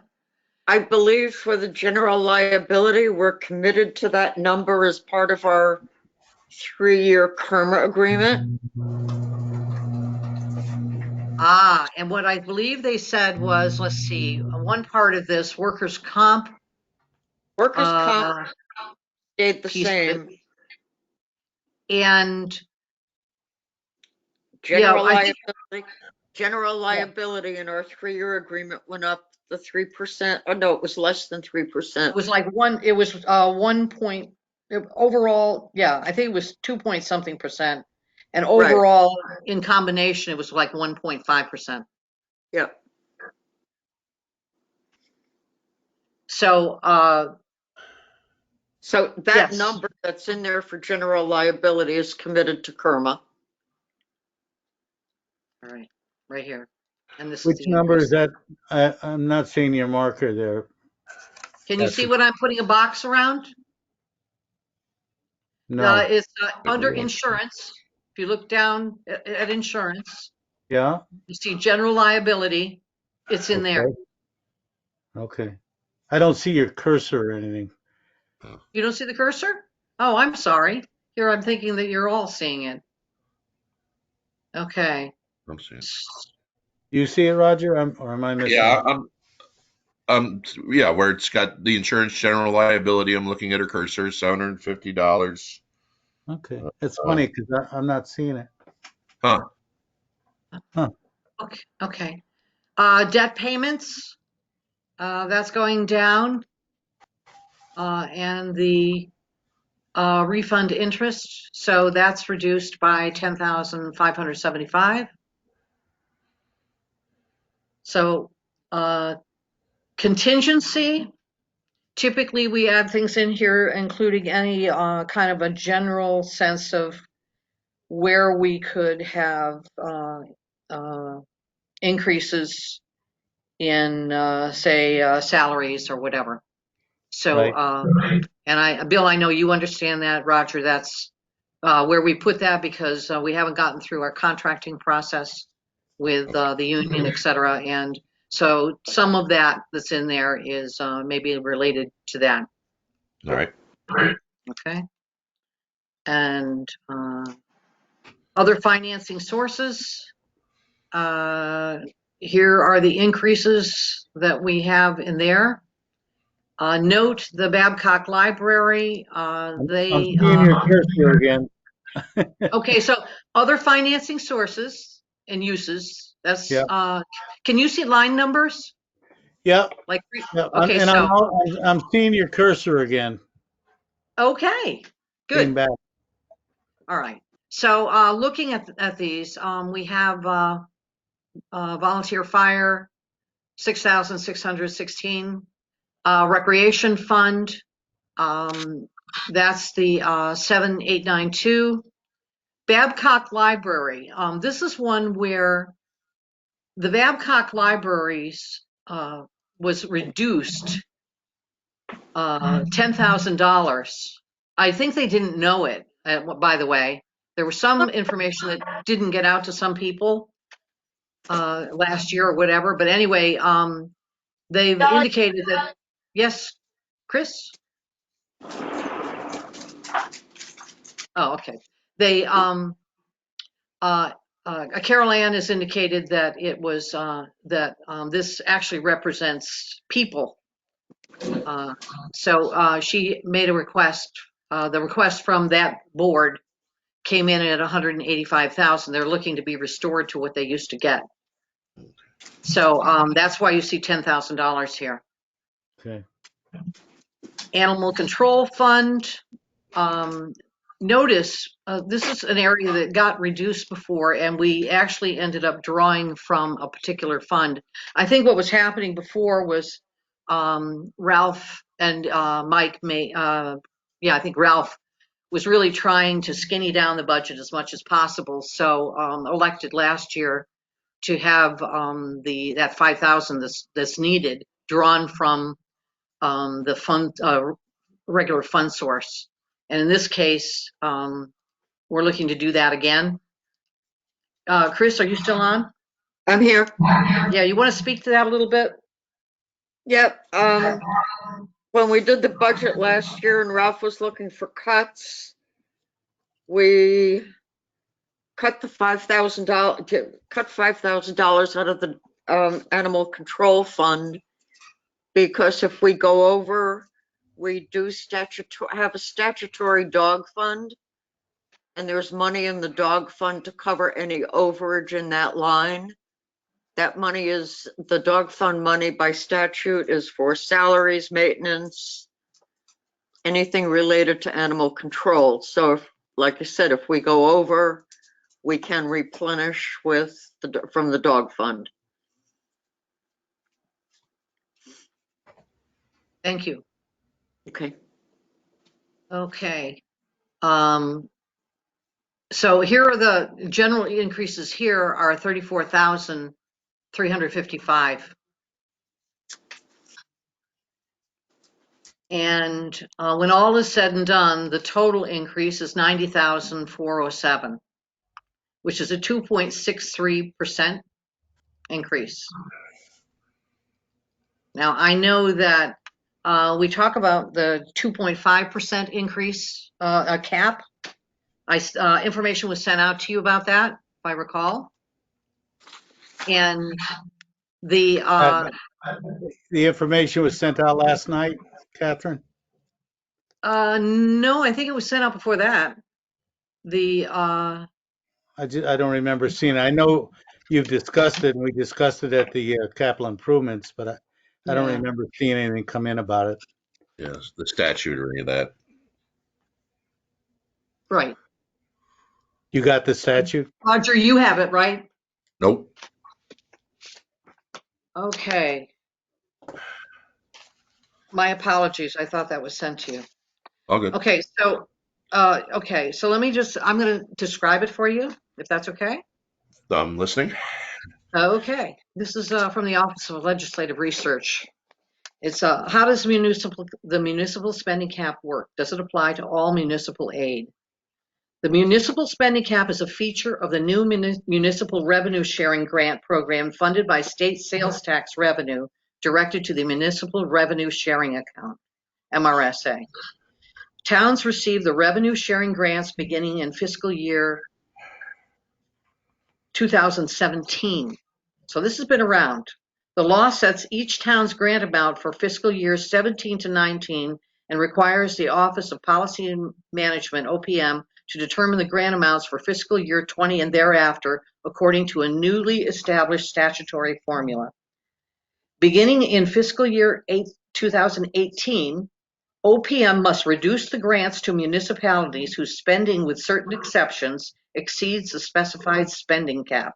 The cap is the greater of the inflation rate, or 2.5%, or more of the prior fiscal year's authorized general budget expenditures. In other words, the cap in any given year is either the inflation rate or 2.5%, whichever is greater.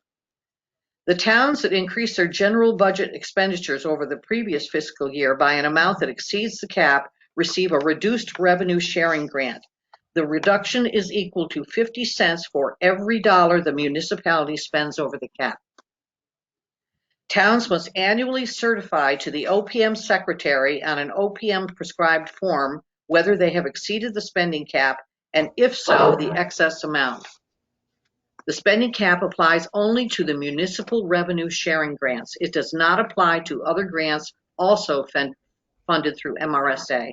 For example, supplemental payments in lieu of taxes and motor vehicle property tax grants or any other state aid to municipalities. It says which types of municipal expenditures are exempt from the spending cap, and then how will we calculate these exemptions? By law, the spending cap does not apply to expenditures for 1, debt service, special education, or implementing court orders or arbitration awards. 2, associated with a major disaster or emergency declaration by the president or disaster emergency declaration issued by the governor under the civil preparedness law. 3, for motor vehicle property tax grants or municipal revenue sharing grants dispersed to special taxing districts, which we don't have. Okay. The law does not specify a process for calculating these exemptions. Presumably, municipalities will determine which, if any, of their expenditures fall into these exempt categories and subtract them from their total general budget expenditures to calculate the percentage increase over the prior fiscal year. So I'd like to share with you something that I received. Just give me a second here. I have to pull up my mail. And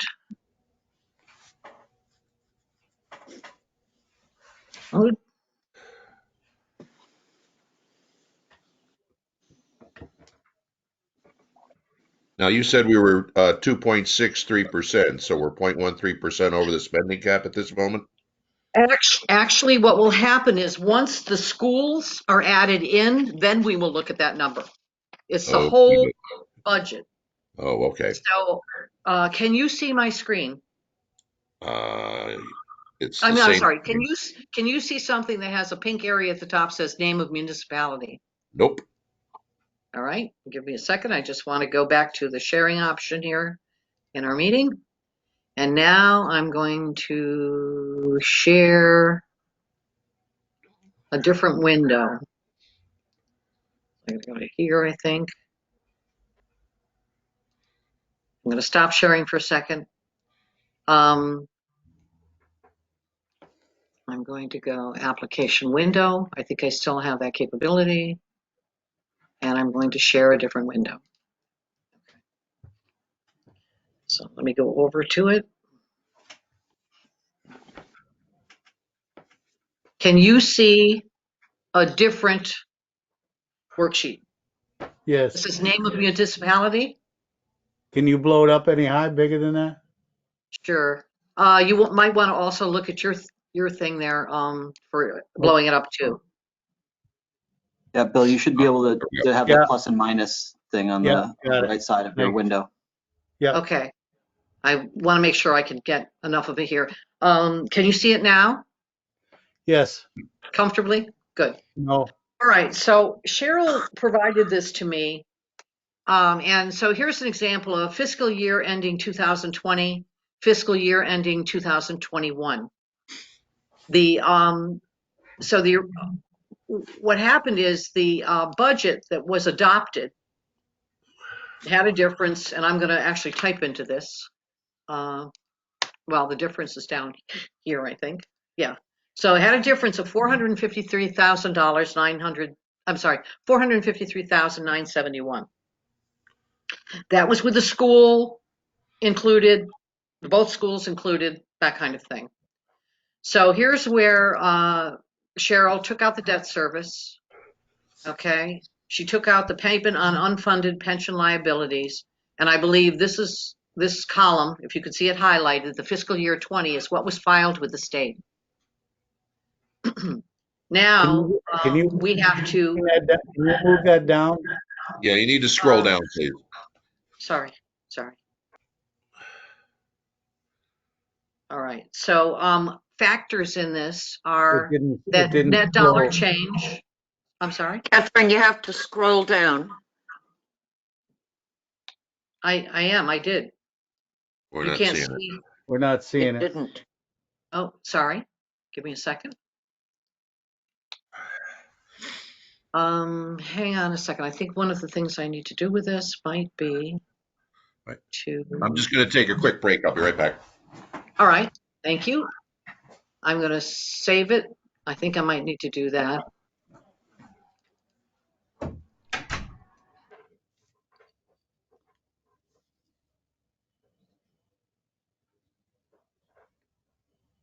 And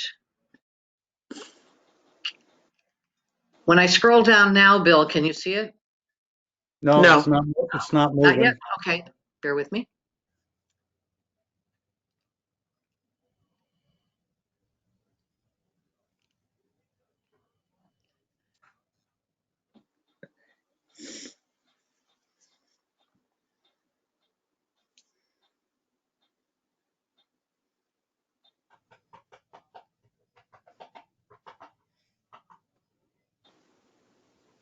Can you see it scroll now? Nope. Hmm.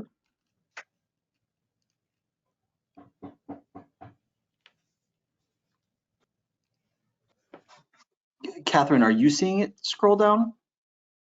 Yes. But I'm in probably, I think I'm going to stop sharing again. And I'm going to go back. And now I'm going to be sharing a file view. I'm just trying to figure out the best way to do this.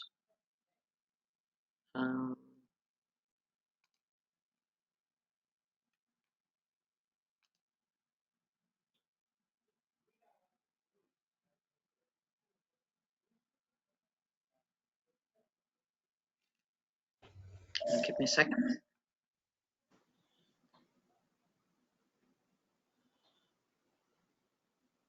Gotta go where it is.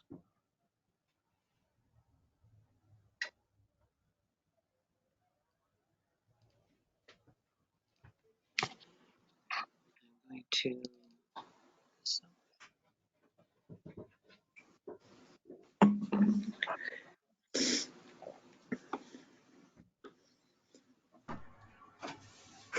Thank you for your patience.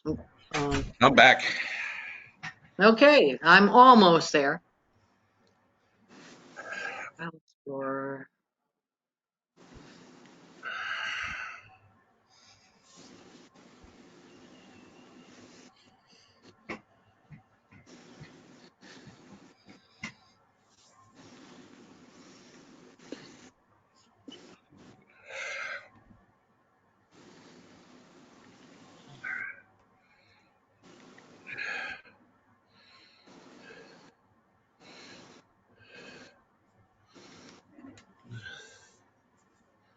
bear it with you.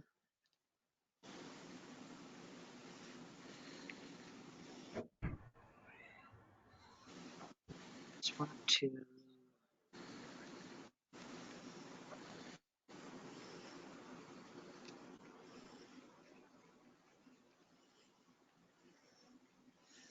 Download it. Open it.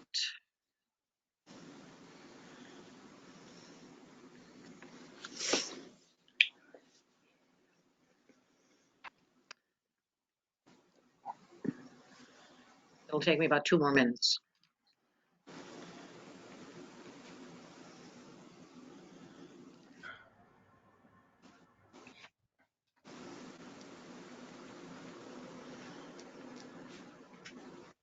Oh, I do have it. Okay.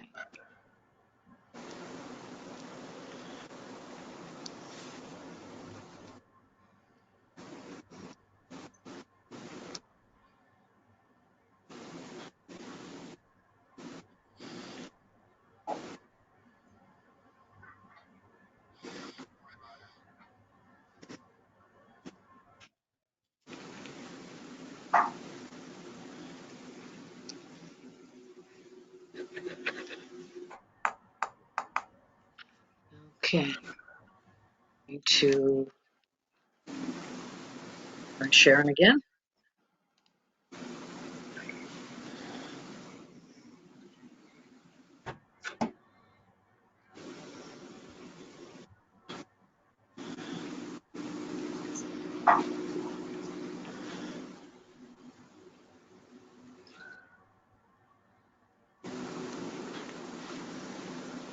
Does it show scrolling now?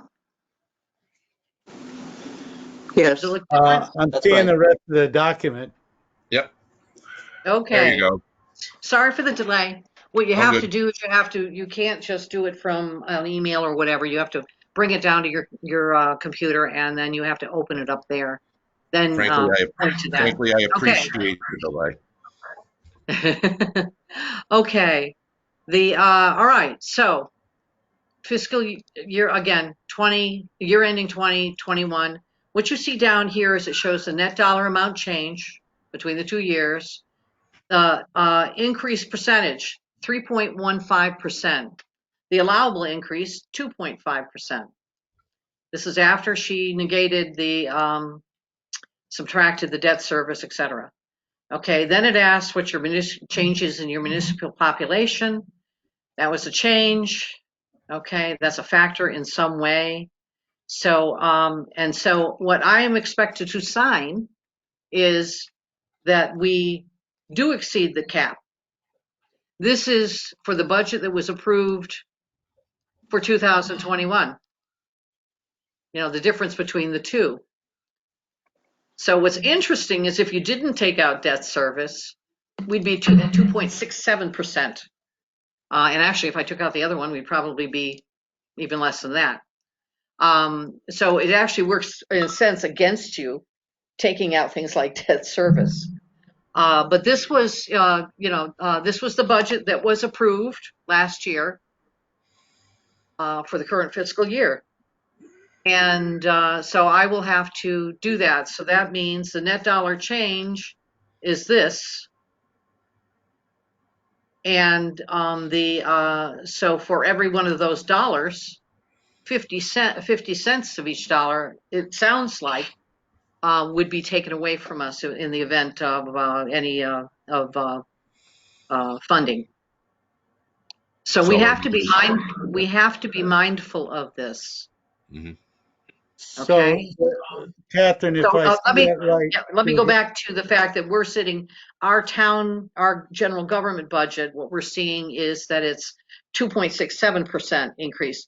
That's, I don't want to call it a drop in the bucket.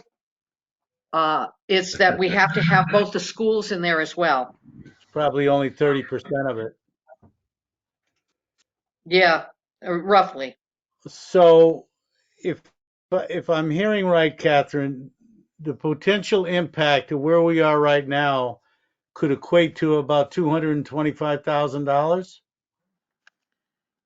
Based upon what I understand, I'm going to be getting more information for you. More information for you now that I've got this and understand it. I need to work with Cheryl. She was there reasonably late last night as well. We were looking at budget, more oriented to the actual budget, detailed budget figures. But I will be talking with her on Monday about this again. And I don't think, I don't know about you, Bill, but I actually didn't know about the spending cap, the requirement. Do you remember ever hearing anything about it?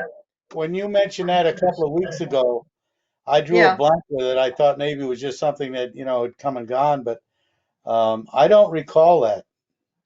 Well, the other thing too is I'm gonna talk with Tammy Nuccio because I can't, and I'm also going to talk with Erica over in Wellington. I cannot imagine that towns are able to stay under that cap. Really, in this day and age, I just don't think they're able to do that. I think that this is like the old Proposition 80 thing, Yeah. and from way back when.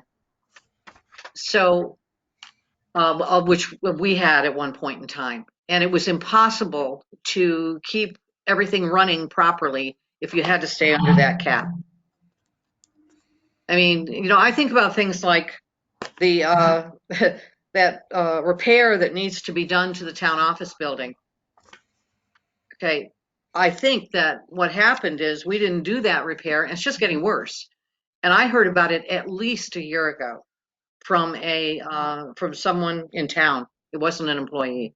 Then I talked with the employees, and they said, "Oh yeah, that's been going on," and they were concerned about it. Well, I mean, if you just look at the contractual salary increases with the Board of Ed alone, you're Yeah, talking about exceeding that cap. right. So I really want to talk to some other people about it. Again, it's fairly new for me, and now it's new for you.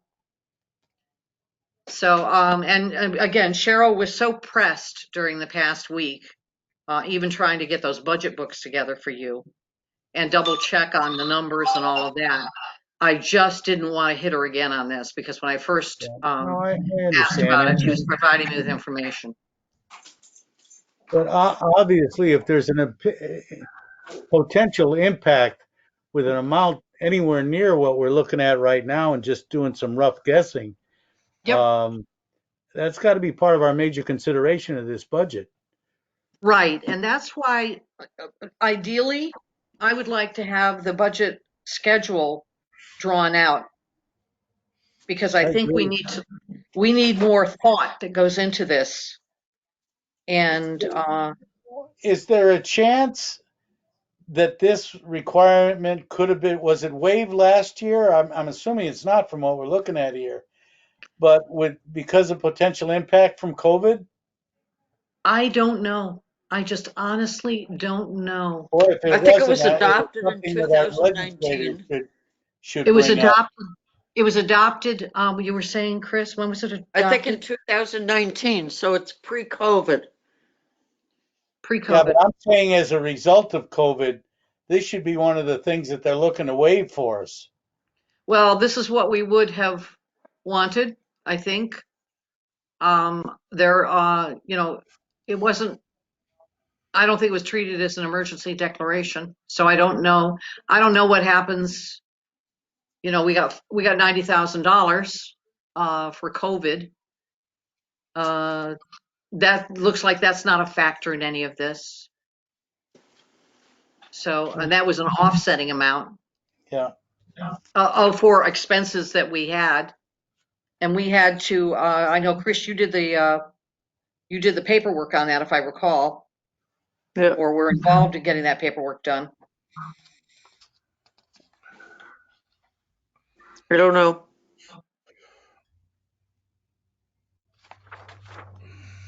It's certainly something I think we all have to do a little more research on and try to fine tune that and try to come up. It's premature right now, but figure out what the bottom line potential impact is on us. Right. And what I wanted you to do is at least be aware of it when we're looking at our budget. So let me see if I am able to. I'm going to go back to the When budget does this workbook. have to go back over again? February 11th. Oh, And I know Cheryl said she had, she thought that the Board of Finance was aware of this. I'm not sure it was clear to the Board of Finance when the decision was made on the budget for 2021. I'm just not sure what their understanding was of it. You know, Bill, if we didn't know about it, didn't understand, either didn't hear about it or didn't understand it when we were told or whatever, I'm not sure that they did. Well, when was it? Was it 2018 or 19 when we were shorted by our ECS grants by almost $300,000 and the town ended up biting the bullet and making up the difference? I don't know if this was a factor Remember when at that Malloy point in cut time. our ECS? Yeah, There were I'm 2 not sure years that in a that was row. a factor. I would think that there would have been paperwork on that. And I would have heard about it. I would have heard about it from Cheryl. Yeah, I know we were impacted, and I know the town, because there was some talk about how it was going to affect our MBR, and and that. And then they changed the rules for MBR. Yeah, In fact, they Yeah, had what was I- 1 year, I 1 think- year, was it last year? It was not to be consider MBR, right. if I recall. It was waived last year, I believe, and I believe it was Yeah. because of COVID. Yeah, so there's been a monkey wrench thrown into a number of things, and just trying to sort through it has been a bit challenging. Yeah. So, Yeah. all right. In, So I in want last year's budget, if you just look at the school budget, both school budgets, yeah, they're right here. that was the biggest increase. So there was really no option. Everything else, the town came in bare bones, basically. Which Yeah. we always do. Things that accounted Yeah. for the big increase are the schools. So, yeah, we went over. That's historically been the case for as long as I Right. can remember. My And I don't know concern, how can my you concern- avoid that?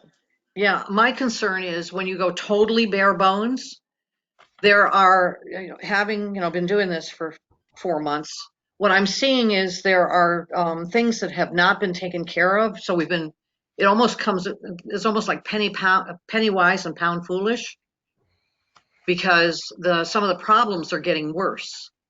It goes back years, Catherine. I mean, we talked Yeah. when we were talking capital improvements. That's why Yep. the town ultimately took over the buses. Yep. You cannot defer things from either not buying school buses or not, deferring maintenance on town facilities or not doing a road, putting them off and putting them off, Right. without it having severe consequences. Sooner or later, it comes back to haunt you. I think, from what I'm seeing with some of the things that are failing, in some of our what do I want to call them? Some of the things that need to be addressed. They're Facilities, capital infrastructure. facilities. Yeah. so I am concerned about that, and the capital improvement committee, I think, is a really good committee.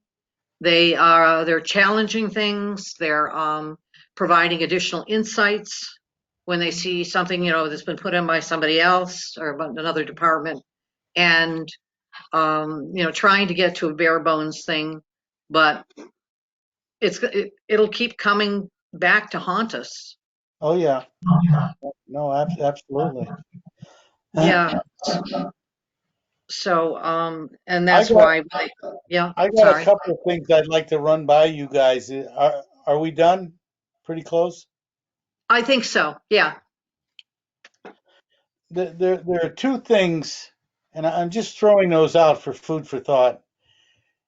And this COVID situation and the potential of having staff infected or whatever, I think just kind of forced it to the front of my mind a bit. But back a number of years ago, we talked about getting, for lack of a better term, a floating clerk, um, to sort of be a fill-in where we're needed during either busy times or emergencies because we're down to one person in the tax office now, one person in the assessor, and other facilities. But the concept was to train a person that could handle an office in either of those cases, whether the tax office is going through tax times or the assessor is going through reval, has to be out on the road, or we just have somebody that is ill. And we've kind of done away with that. And I think that's something we're going to have to look at about reinstituting. And then We, the other, I just want to speak to that a little bit. So, what we have done is, I'll give a great example. For the election, when we had somebody out, in the clerk's office, we had someone who was trained, if you will, in a sense, certified to act as an assistant town clerk. That person was Lauren Olson. yeah, So we used her to fill in. And that's why Sherry, the town clerk's office, put in that very thing in in her budget. I'm just looking down at her budget. Yeah, that That's was the that 2,500. 10,000. That's where she wanted the 10,000. Yeah. Okay. Um, the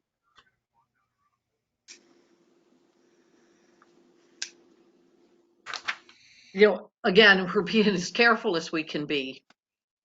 We also carried over the part-time salaries in the selectmen's budget. Yes, I was trying to remember where that was. So the part-time salaries is 4,487. So we've got it in a sense accounted for. But I understand exactly what you're saying, Bill, because the employees have talked about this, trying to make sure that we have good coverage, and Linda Gagney and Tara, they certainly adjusted, and they're doing a yeoman's job on it. But there's a point when that's going to come back. The same principle as what we were just talking about with deferring maintenance and yeah, projecting. yeah. Sooner, hopefully later, but sooner or later, it's going to come back to bite us if we're not proactive and taking a look at how we're going to deal with that. All right, Okay. can I say that Linda has some backup because during tax time, Laura goes down when she's finished with her work in finance, Yeah, and Laura goes down and processes tax payments in Linda's office. yeah. And I think Cheryl covers. Let's finish sharing how we're doing it. Yeah. Yeah, Cheryl covers that salary out of finance. So whatever time Laura spends in the tax office is paid out of her line item in finance. Kara, honestly, every time she's been asked, really doesn't want any help. So, and one of the things that we had with Amy was when we had the floating clerk, she took the tax collector 1 class, and I believe the assessor 1 class, and then moved on to a much better paying job based on the training that we gave her. Well, and I just think that's a point of reality. That's going to happen with anybody Mhm. trying to improve their lot potential. And some of things may be covered with Laura and within our budget for part-time salaries or whatever. But I think it's something that we need to take a look at in a more universal sense and maybe formalize. I mean, it's nice, and I really appreciate Tara not wanting or feeling she needs assistance. But in the case of an emergency, she may not have any role in playing that. I But you mean, need to have somebody who is certified acting in and the role of an assessor. and the same thing with the town clerk or whatever. I mean, I think Exactly. when we originally talked about the concept of a floating individual, and I'm just trying to think out loud here, but my my my my memory is that we realized that, and we realized that that would probably not be a long-term permanent employee because once they got the certifications that we helped them with and that knowledge, they were going to move on like Amy did. But I just think it's something, and I'm not looking for any commitments. I'm just throwing it out there for discussion purposes. It's So, something where if we don't address it in somewhat of a formal manner to know what our fallbacks are, it's going to come back to bite us. so I would like to just add something to this. When we bring in someone, almost you're saying a floating person. Are you saying that's a person who is an employee or a part-time person? Well, from a cost basis, I would hope it would be just a part-time person, but in a realistic sense, it probably is going to end up having to be an employee. And the part of the reason that I asked the question is because with part-time employees, they're working other places part-time. So we have certainly had a situation where a part-time employee was exposed to COVID in their other job. Yeah.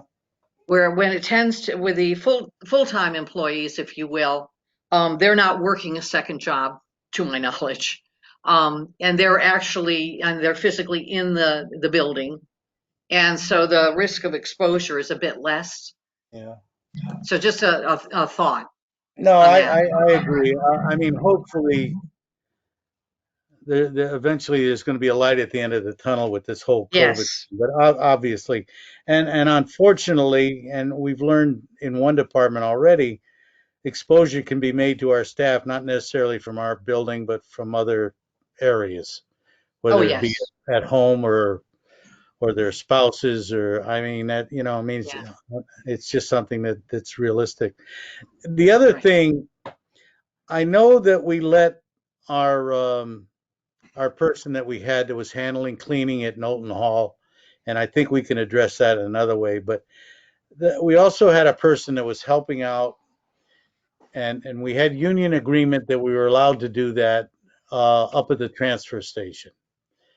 Right now, from what my understanding is when we have a need for somebody, we're taking somebody from Public Works and utilizing that person. And I understand at least 2 of them, although they've never done it to me, seem to like to brag about that there's certain holidays and days that they're making $40 or $50 an hour working up there. I would think that we should look at the possibility of trying to hire somebody part-time. I think we were paying $12 an hour for the last person we had up there to fill that void without having to go to a formal union contracted person up there.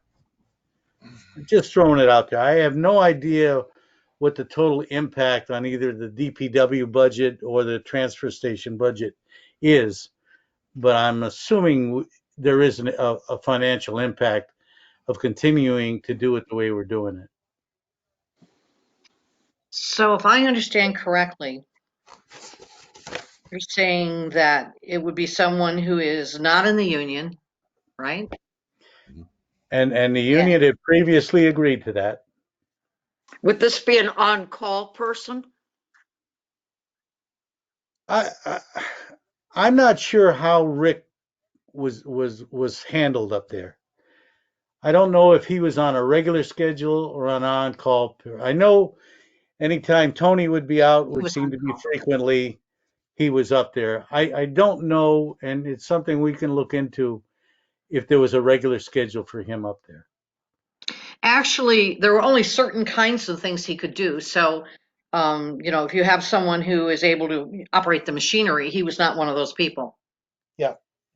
So, Yeah. in terms of coverage, I mean, what was really happening was checking stickers, although they were told not to check stickers, and sweeping. And Who told him not to check stickers? I was told that Mike told them not to check stickers, not I'm- to challenge anybody with a sticker. I've never heard that. Actually, I heard it from the people at the transfer station. Okay. Okay. And I I mean, heard that is that one of before. the things I that heard that. I know Bear Rick with me. I heard that a year ago. I know Rick had done that, checking stickers, because kind of put our foot down that he was to be doing that. I've never And been told. I've never heard they were told that. That's certainly not the way it should be done up there. But anyway, understood. I'm not looking for a decision, but I'm just throwing that out for you and Roger. I think it's something we need to look at. And just so you know, one of the people I talked to at the time was Rick. Okay. And then I've since talked with the other guys. So, You know, what I saw Rick doing was being there, approaching people, sweeping up. I did yeah. see him checking sticker from time to time. Some of the times I stood there and asked him to check stickers. Yeah. But I'm not sure what the highway guys do differently than what Rick was doing at this point. But I think it's They can something operate the machinery, and I I think think that it's was the something Yes. we ought to whole clarify. idea. That The was the whole point I was idea trying of to make. Yeah. the whole idea of filling in with Public Works is because they can operate the loader and whatever else needs to be done Yes. equipment Well, wise. I know the last several times I've been up there, Charlie's been operating that loader. Well, I've seen Tony doing it as well. And Tony. Yeah. But And, never, and I never, don't know what kind of never Rick. certification. I Never don't know someone what, you're paying $12 an hour to. I don't know what kind of certification Tony even has. And I don't know if there's any needed, certification that somebody needs to drive that loader. I believe there is. Okay. Those are So, just two things that are on my mind that I think for the best interest of the town, we need to be open-minded about and take a look at, both logistically and financially. okay. So when you think about, you talked about two things, right? The other part was about cleaning. No, I said the cleaning, I think we've reached an agreement where we're going to probably contract that out either to the company that does the cleaning Good. at Knowlton Hall now or whatever. I think that's kind of just in the way things are going has worked itself out. At least I look forward to that being done, in the near future. Okay. What I'll do is I will get a formal quote from the people who are doing our current cleaning Yeah. to cover those other areas. And that's two of them. One is Knowlton, the downstairs essentially. And the other one is the old post office, which is what Rick used to do as well. Okay. And I have been working with that group. I asked them to, the last agreement we had with them apparently was from 2005, and had them send me a new one. and they haven't raised their rates in 15 years, which is amazing. And so I talked with them about some changes in how the cleaning needed to be done at the senior center, because they had been instructed, for example, not to go in the kitchen. And so now they're cleaning the kitchen. So, okay, so next steps with this. When do we want to meet again? Because I think we definitely need to. We're gonna have to find out when we get a meeting. Yeah. Again, just so you know, the Zoom meetings or whatever are pretty booked. And so we are working around that. What I would like to ask is there a possibility for a daytime meeting?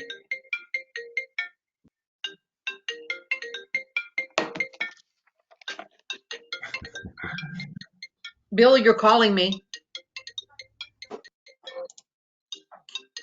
Catherine, just from my perspective, Yes. we can, if it's a daytime meeting, we could probably run it in the background while we're doing some other stuff. So it's, we could probably accommodate that.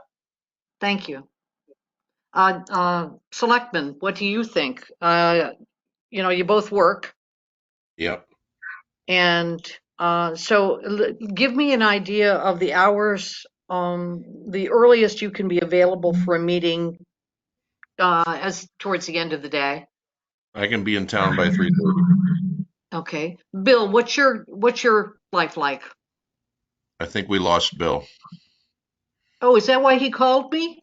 I Yep. hung up on him because We I thought he lost was Bill. still on. Let me call him quick. Not a problem.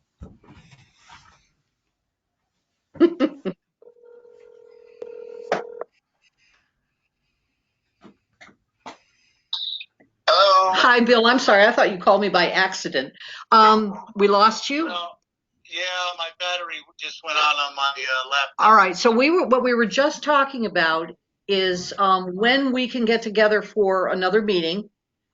And the other part of that is as early in the day as possible. When I say in the after work.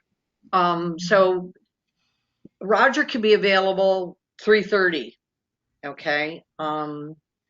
What about you? What's the earliest in the afternoon that you can be available, or early evening? 4. 4? Okay. Yeah. We'll work with that. Are there any days that are bad for you? Aside from the... I usually say Mondays because of our selectmen's meetings, but Yeah. no, generally I'm pretty flexible, Catherine. Okay. Very good.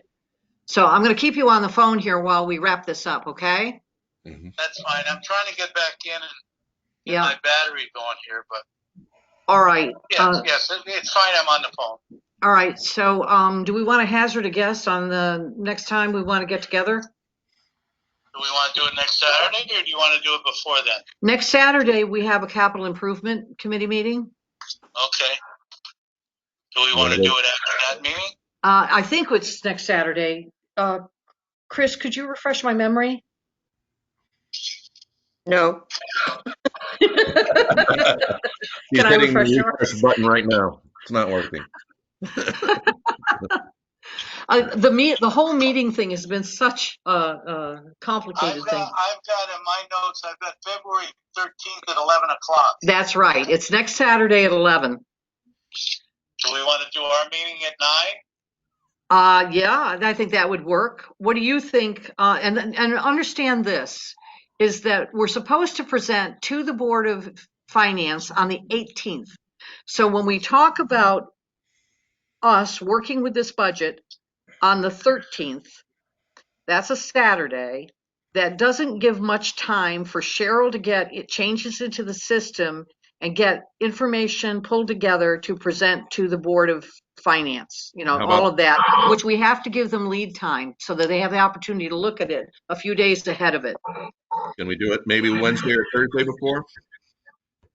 Thursday is going to be, Mid-Nerock, no, and, Mid-Nerock is the 18th. oh, okay, sorry. I'm looking at the week of February 8th.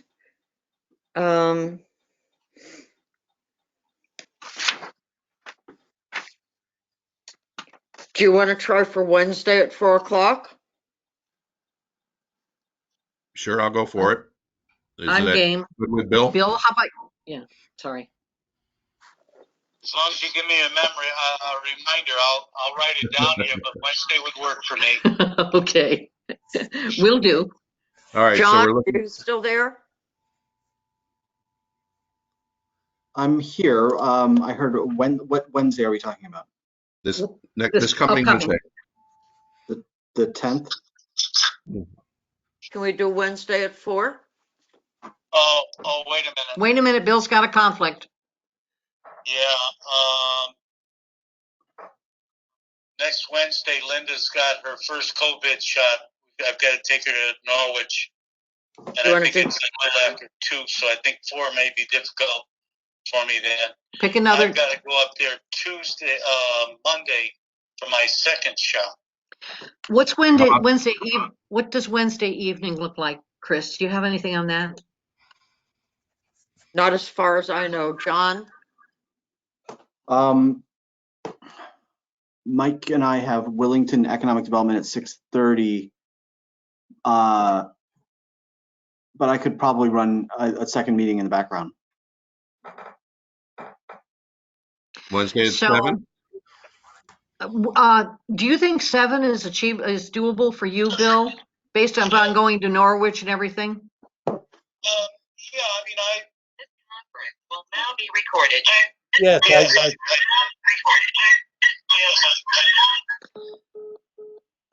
Apparently Bill has probably come into the meeting. Oh, no, he's back. I'm back. Hey, Bill. Okay, very good. Long time no see.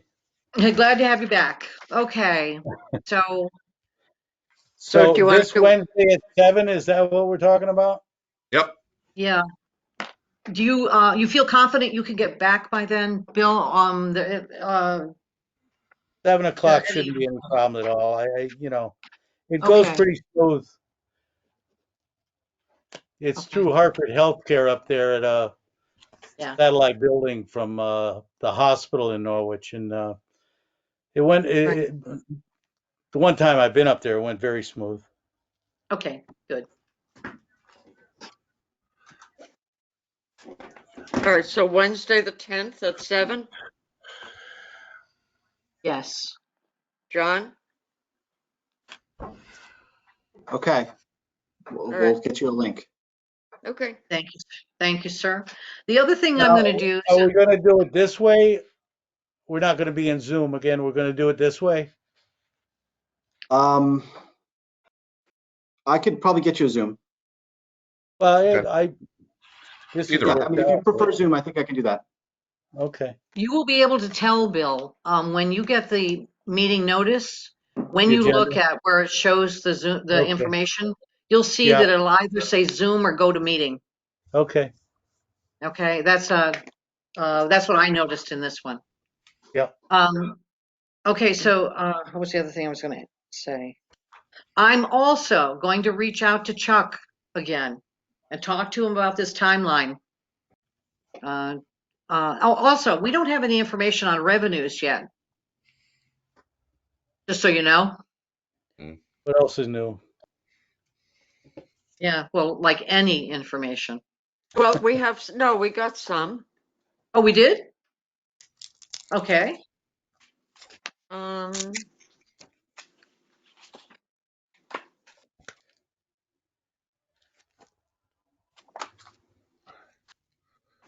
I don't have them here. They're at the office. Yeah, we got something from CCM, maybe? Or OPM, I don't remember. But it was just Town Ed Road, LOSIP.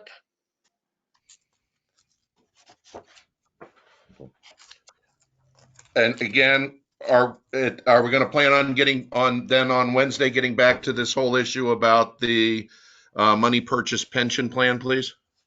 Yes, we will. Definitely, and we will make sure the information is sent out to you.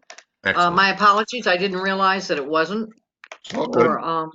or maybe it wasn't obvious. So you said we have Town Aid Road. So everybody, there is a second sheet in this spreadsheet. So I'm just going to go back to, let's see, what are you seeing in terms of me sharing? Your pink What am I? top. Your Your pink. pink thing. Your Okay. Yep. Okay. So I am going to go and just point to that other spreadsheet. Just give me a second here to get my bearings. Going to sharing and that, the, back to the meeting. Oh, the other thing too is that area up on top of the roof that we're looking at renting. Can we kind of get back to that on Wednesday too? Thank you for the reminder. Yes. What was it? Um, I'm sorry, Roger. I'm sorry? What was it that you wanted on? That roof rental. Request. When I was Oh, going okay. back through the paperwork and we were kind of having that conversation, I was really kind of not really seeing the order in which the communications were occurring, so I wasn't sure who was responding to who. And kind of in reviewing it, it seemed pretty definite that the Board of Ed had sat there and seen all the information when they made that decision to, indicate that no, they didn't want to take that on. But again, we can have that conversation. Right. So I you think want, yeah, we want that So- added to the agenda. so Okay, do you want Jim to come to the meeting?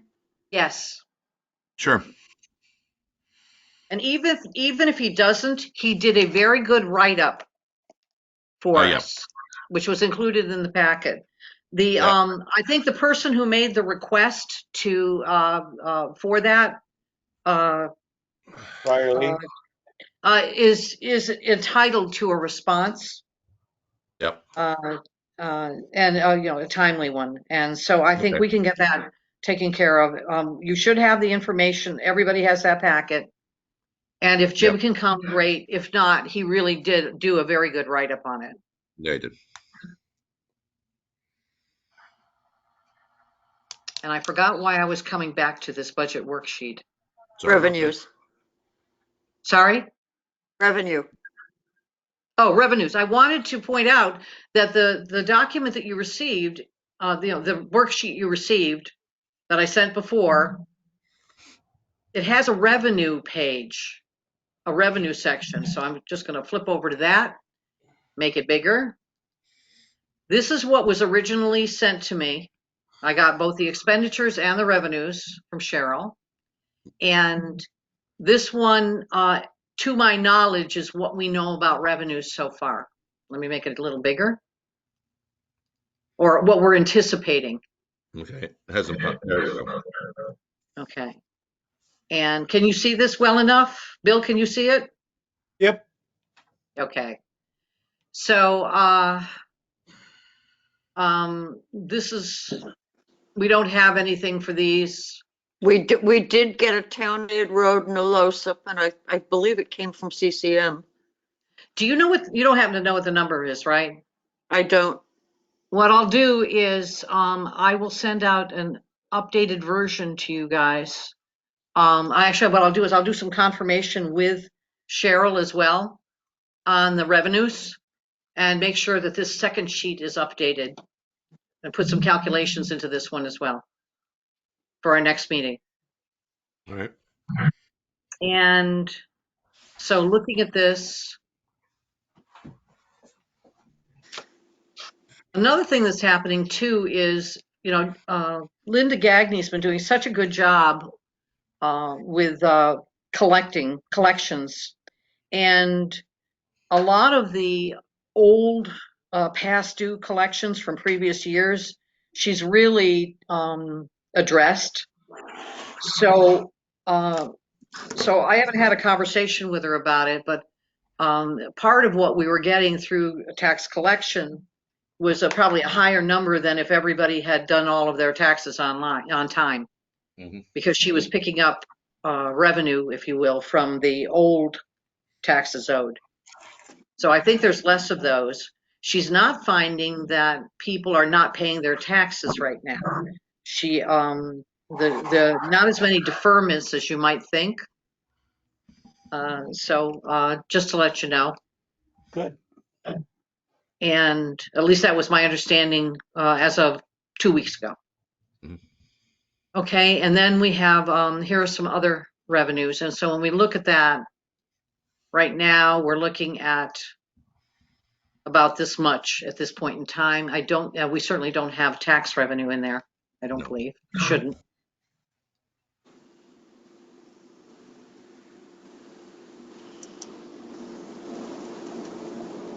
And notice some of the numbers are exactly the same. Mhm. This one, interest on investment, went down. Oh, this one went down quite a bit. I'm not seeing your cursor move again. Okay, so if you go to line number, go down to finance department, Yep. you'll see that interest on investments went down.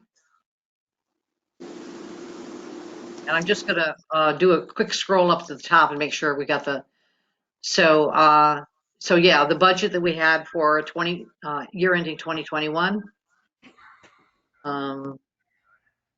Going back down to finance department. We said 50,000, and what's been put in there now is 6,000. Hmm.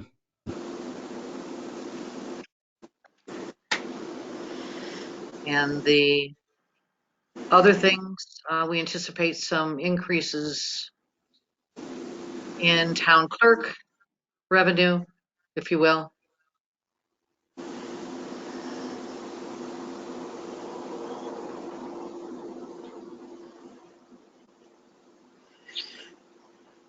Zoning permits, those kinds of things have gone down or anticipated to go down. I will tell you that our rec department, Parks and Rec, the only revenue they pulled in, they do have an event going on today in concert as part of the larger event being held at the Salvation Army camp. They'll be selling some food. All COVID, it's all been checked out by Eastern Highlands in terms of how the whole event is being handled. So they did their homework. They can only have 50 people in there at a time. It's an outdoor event. The only revenue that Sherry's been able to collect this current fiscal year is $650, which is a far cry from the, I think, 40,000 that she had or 35,000 that she had as a budget. I can't quite remember what it was. So that's a hit. And the thing is, she cannot not do, the work. She gets paid she gets paid as well. The reality is she's doing what she can to create events and clearly teaming up with the Salvation Army camp with Diane to do the best that she can. So when she submitted her budget, the question was, do we treat it like, COVID will still be here and she won't be able to hold events at all, or do we try to get back to some kind of a normal plan? And what I advised her to do was go back to some kind of a normal plan, because we can insert some other things in there as alternative events initially, but this starts in July. And one of the things that I brought up, and she's looking at, is geocaching, which is a nice event that you can have clusters of family together to go and do that, and set that up, and we could make some money off of that. But I do know she's doing the best she can under the circumstances. It's just that that's an area that we've gotten socked in. Well, there's a COVID impacted item as well. Yes, absolutely. Again, they had basketball and all of that. Mhm. So Okay. Are we at a point where we're ready to adjourn? I think so. You folks have a good weekend. All right. Wait. Can I have a motion to adjourn? This is Board of Selectmen meeting. I'll So make that moved. motion. Oh, second. All in favor? Aye. Thank you very much. Thank you for your patience as we work through this and for your insights. Very much